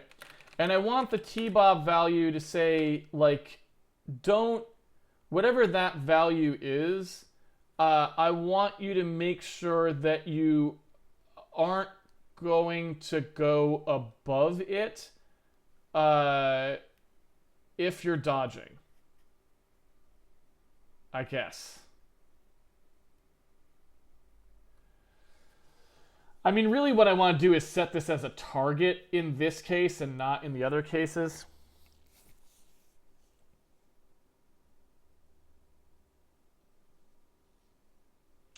So I think I probably want to, like, as we kind of do a little bit more with the animation controllers there.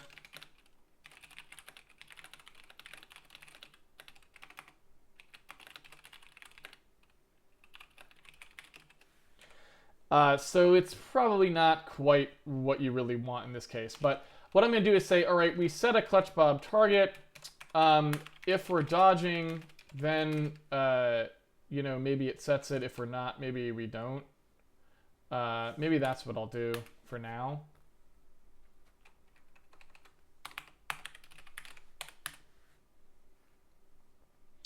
But we may want something fancier.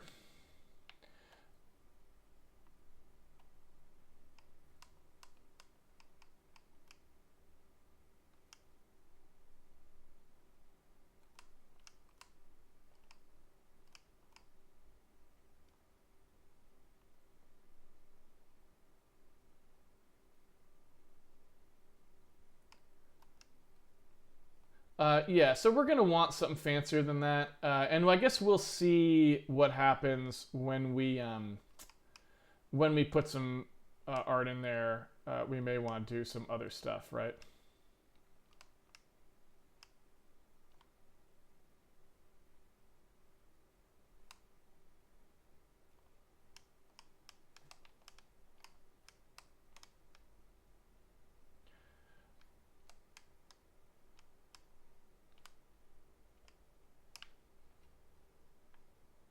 So the only other thing I think I need to do now is I want to prevent you from being able to go diagonally, because I don't think you're supposed to be able to go diagonally in this game ever.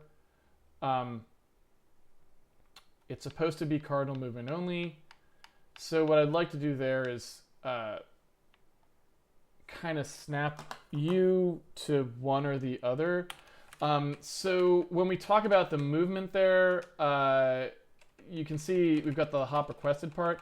This DDP normal, I guess I need to kind of do yet one more step on there. And maybe the DDP normal value should just be this in general, but I'm going to just introduce another value, which is like a D target value. That'll be it'll be this value to start with. But it's going to threshold its two values. So basically it'll say, like, if the absolute value of d target x is greater than the absolute value of d target y. So basically just looking at whichever component is greater, right? Then I'll zero the other one. So whichever one's greater gets the preference, and that's the direction you go. And that'll just prevent you from moving on a diagonal. So, you know, I can still use the analog stick like I'm using here, but if I try to go diagonally, it just goes in whatever direction you sort of are mostly pushing in, if that makes sense.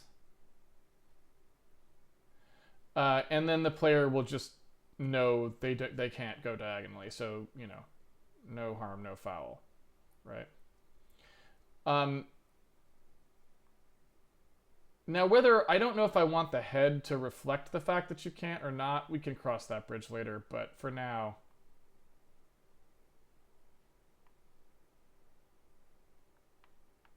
I think that's fine. All right, so that's good. I'm happy with that. Let's go ahead and go to Q&A. I think we're almost done, 2 minutes left. If anyone has any questions.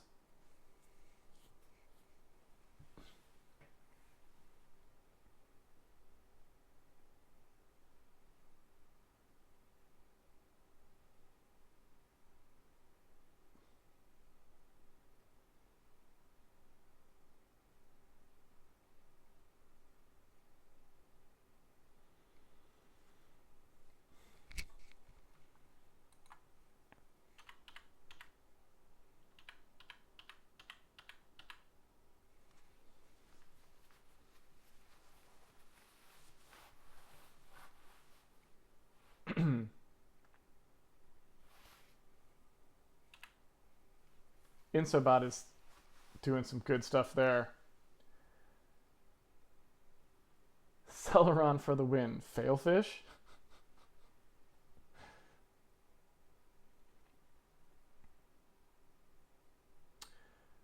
Are you planning on having a jump command? No. Everything this character does jumps.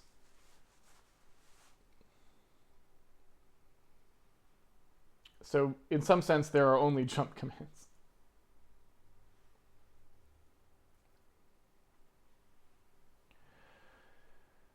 A Celeron was just, you know how nowadays they have like Core i5 and Core i7 and stuff like that? Celeron was just a previous sort of version of that kind of branding where there were slower or perhaps more power efficient or whatever, but it wasn't the high performance version. That's all Celeron was, if I remember correctly. So they were basically like, you know, what maybe an i3 or an i5 is today is what a Celeron. It's just branding. It was just a way of creating a more readily consumer identifiable name for the difference between a Pentium and a Celeron or whatever, you know, like those kinds of things. Intel's not very good at that. They tend to not name things very understandable for the average person, and so don't ask me why they don't try harder on stuff like that, but, you know, it's just how it is.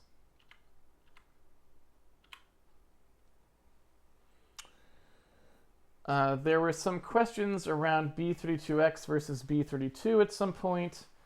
B32X is just saying that I don't care how big this value is. I just am storing a Boolean in it. Yes, it's like yes or no. It's a true or false value, but I don't care how much space it takes, so use whatever the most convenient thing is for the processor. B32, on the other hand, says use exactly 32 bits to store this Boolean, period, even if the processor would rather store it as 64 bits or something else, right? Miblo, how about a dive and slide command? I want as few commands as possible, so it was just going to be dodge and move, ideally. So hopefully no, but, you know. Are you planning on implementing a control remapping interface? Probably not. We will probably do some support for other keyboards, because not everyone has like WSD in the same place. but I know your view on comments, but I often see you asking yourself, what was all that about when looking at old code? Wouldn't it be beneficial to comment non-obvious stuff? No, because it's wrong. It's the same problem always. Comments are I would totally use comments if the compiler checked them to see if they actually were accurate, but it doesn't. So commenting old code is usually worse because the comments are probably also wrong, which means now it will mislead you into thinking it does something else. So I try to just always reread the code and figure out what it did. Shout out for 67. What is the reason of pure C? I think C++'s OOP and procedural coverage much better. So I don't like it. I don't think it's a good language. That's why I don't use it. If you like it, then, well, no one's stopping you. If you don't care how much space a bool is, why not use B8x? The reason for that is just because sometimes they move in between. So, for example, a lot of times I'll do some comparison of two 32-bit values and then put that in a bool. And I want that to stay 32 bits, so the processor would keep it clean through, right? So typically I try to make everything be 32. It's kind of like as if you were SIMD programming it. You want all of your lanes to be the same. So typically I try to keep it as the same lane size always throughout. So if I was using U8s, I'd probably use a B8, right?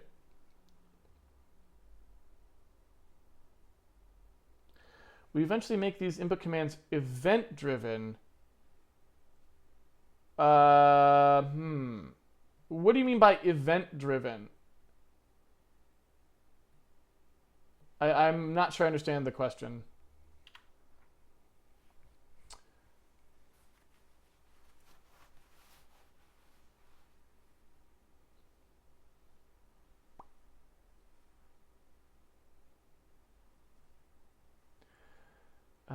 Handmade here. What do you think are the disadvantages of C++ compared to C? Isn't C basically a subset of C++? Yeah. So, you know, I've talked about this many times before. So go look at the episode guide if you want to hear more about it. But generally speaking, yes, C is more or less a subset of C++, and I actually use C++. Like this is actually compiling as C++. So I'm not compiling as C. I just don't like the features that C++ added because they're crappy. So it's not that I don't compile my code as C++. I do. Some people don't. Some people actually compile their code as C. So, you know, that's a different thing. I actually still use C++ per se, meaning it is a C++ file compiled with a C++ compiler. I just don't use most C++ features because I don't like them. I don't think they're effective, if that makes sense. Like if I wrote the book Effective C++, it would just be empty, right? There'd be one page in it that says, use C, and that would be it, right? So it's mostly that, right? It's mostly just about what I think is good in the language and what I don't use features that I don't think are good. And I don't think the features that C++ added to C were good. I think they were all pretty lousy. Which is not to say that there aren't a mile's worth of features that I would add to C. It's just C++ didn't add any of them, right? There's so many features I would add to C, and C++ added like none of them. So that's why I don't use it. They added things in the vicinity of what I want. Like, you know, they added metaprogramming like stuff with templates. They just did it all wrong. And so I would actually rather have no metaprogramming than their metaprogramming, right? And, you know, I like dispatch tables, but they added them as inheritance-based vtables, which I don't like, so I don't use them, right? So, you know, C++ is kind of... C++ is an example of a language that every time there was something I would have added, they added the wrong version of it, such that I would just prefer not to use it. But there were good versions of all the things they added. They just didn't add those. They added crappy ones. And so I don't use it. Long Boolean. Something I thought of course, it is a gameplay thing, totally up to you. You could have the dodge double as an attack, or have it push enemies away in the direction of the dodge.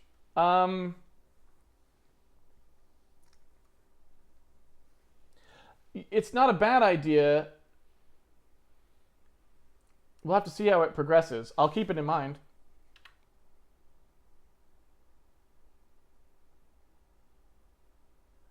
Since you interviewed Pat Wyatt in 2015 Handmade Con, have you ever thought about copying the Guild Wars faux Z-axis configuration? So, do I know what that is? I don't know if I know what the Guild Wars faux Z-axis configuration is. So, I mean, to answer the question, literally, no, I have not thought about copying it because I don't think I know what that is. What is that?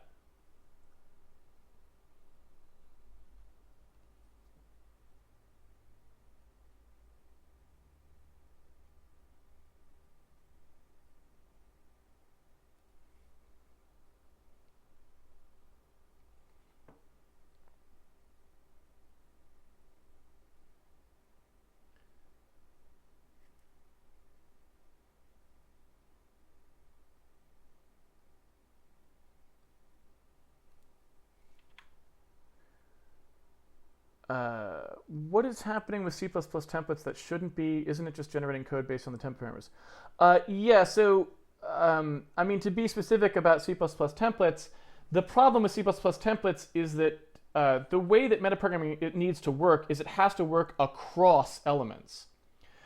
So basically, in order for a metaprogramming system to have any important level of power, it has to be able to do things like look at the call graph. It has to be able to do things like introspection.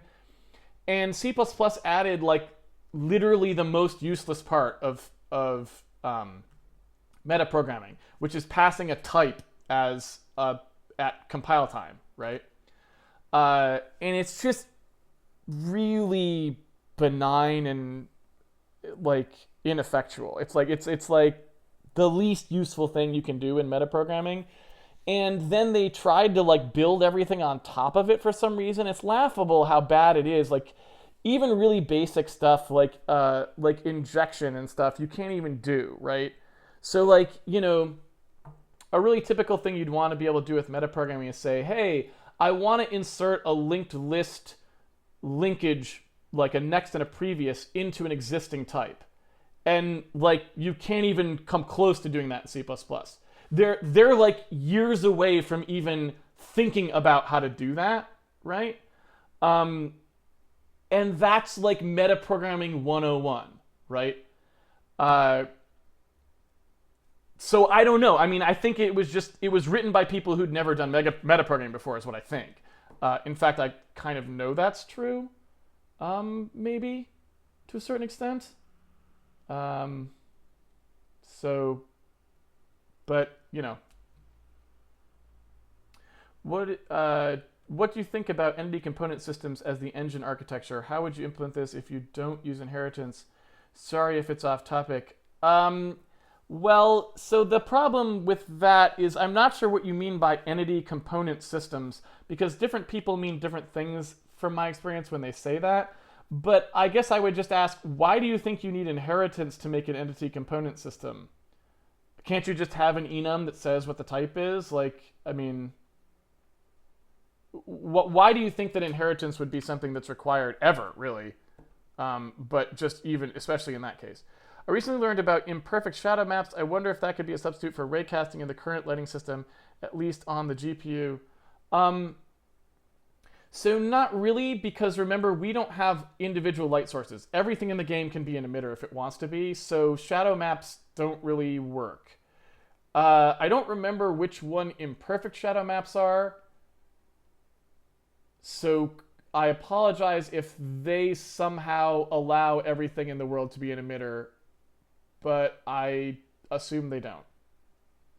Because I assume they still take some shadow maps, if I remember correctly. I could be wrong about that.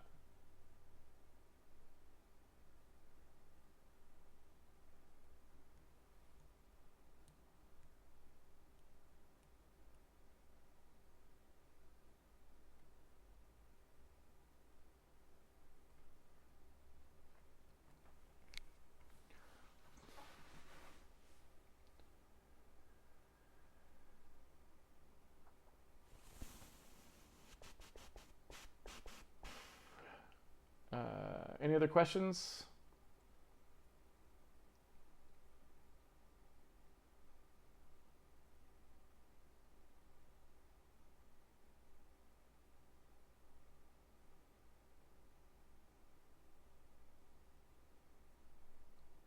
$400 viewers.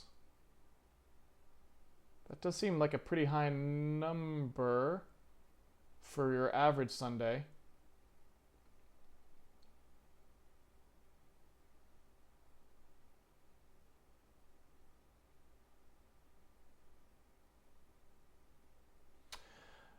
The Flame 937, even if you don't do network for the game, will you do some lecture about it? Probably not, because I am not a network game programmer. So, you know, I mean, I know how to do basic networking stuff because I've made things that, you know, do LAN-based networking for various reasons, like tools and stuff like that. But generally speaking, I don't do that sort of stuff for a living, right? So on Handmade Hero, I try to stick with things I'm at least fairly comfortable with. And I certainly would never give a lecture on stuff like, you know, on Handmade Hero, we do some stuff that are not my job. Like lighting isn't something I typically do, right? So, you know, I'm not an expert on it, but we need to do some for the game, so I did it, right? And it's probably not the best. You know, if you went and asked, you know, somebody to do, I don't know, like let's say you ask someone from the id tech team to do the lighting or something, right? They or maybe like an NVIDIA research guy to do the lighting or something, right? They would do a better job on the algorithm than I would, because that's what they spend all their time doing, right? But I'm okay with, you know, it's important to be versatile as a programmer, so I'm okay with showing how to do stuff that maybe isn't my strong suit, but that just so you have some familiarity with kind of just how it goes.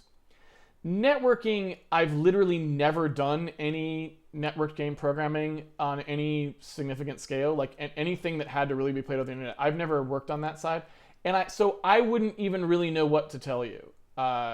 It's something that you at least need some experience having done real world stuff to really know what to program.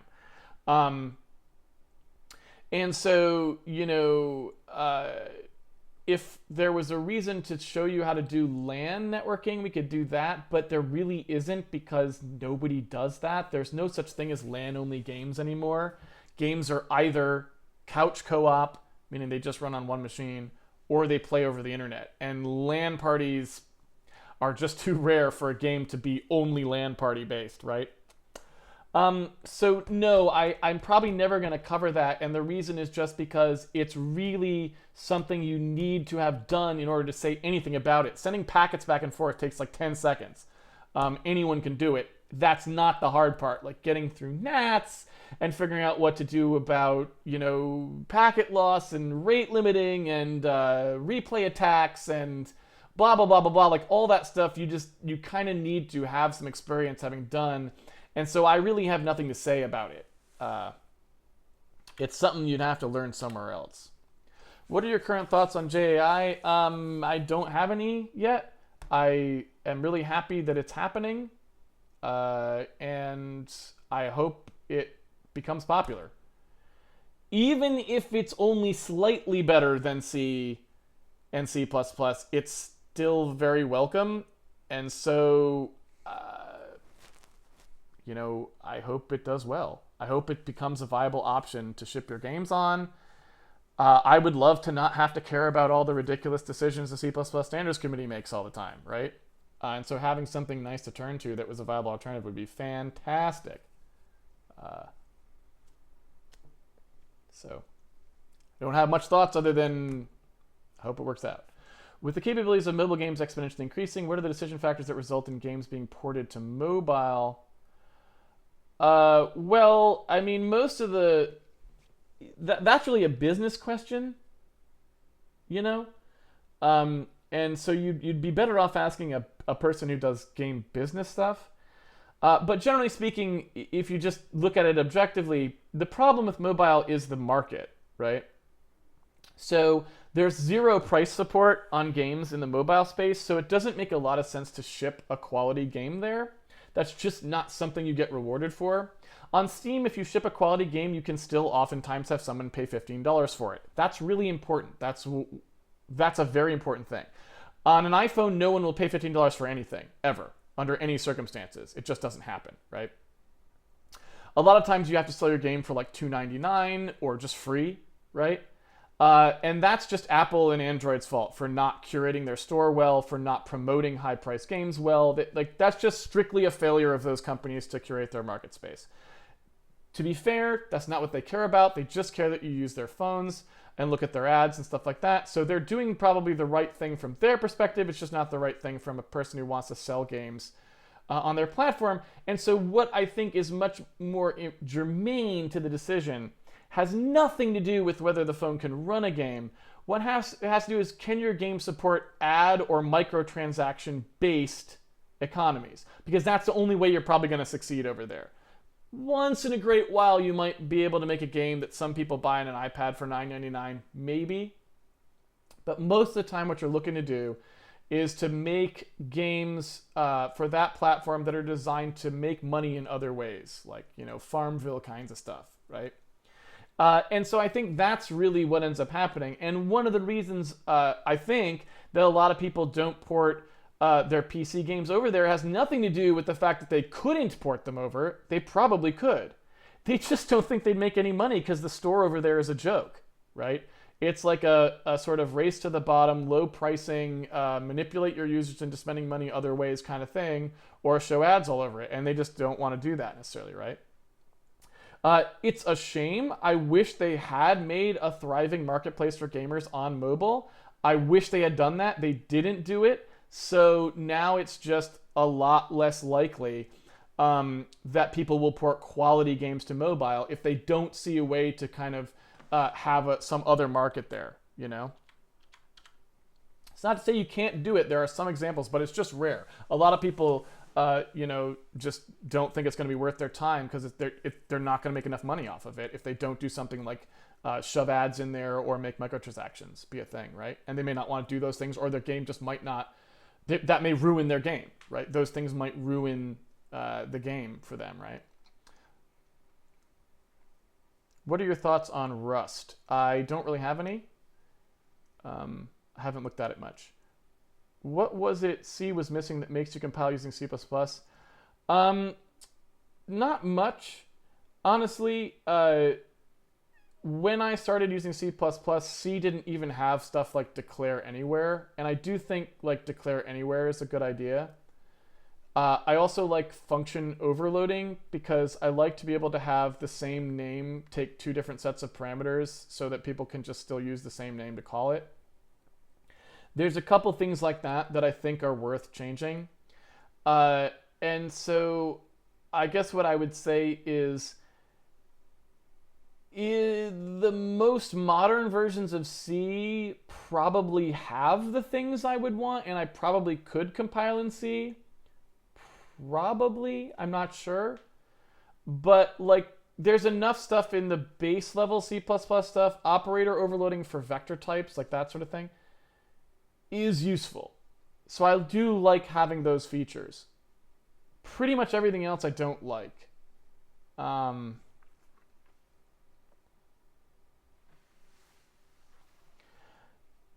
STB doesn't do hinting. Is there another lib that supports small text?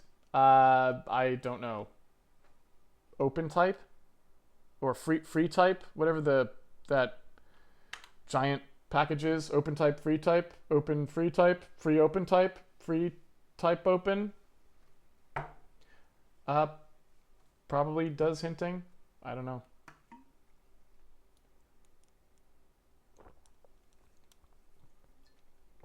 Get a higher res screen and call it a day.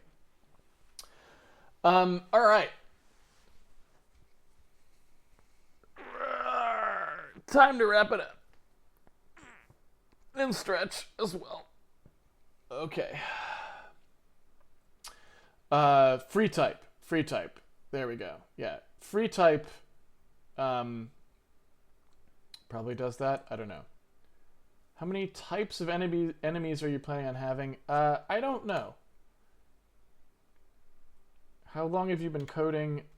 Since I was 7, so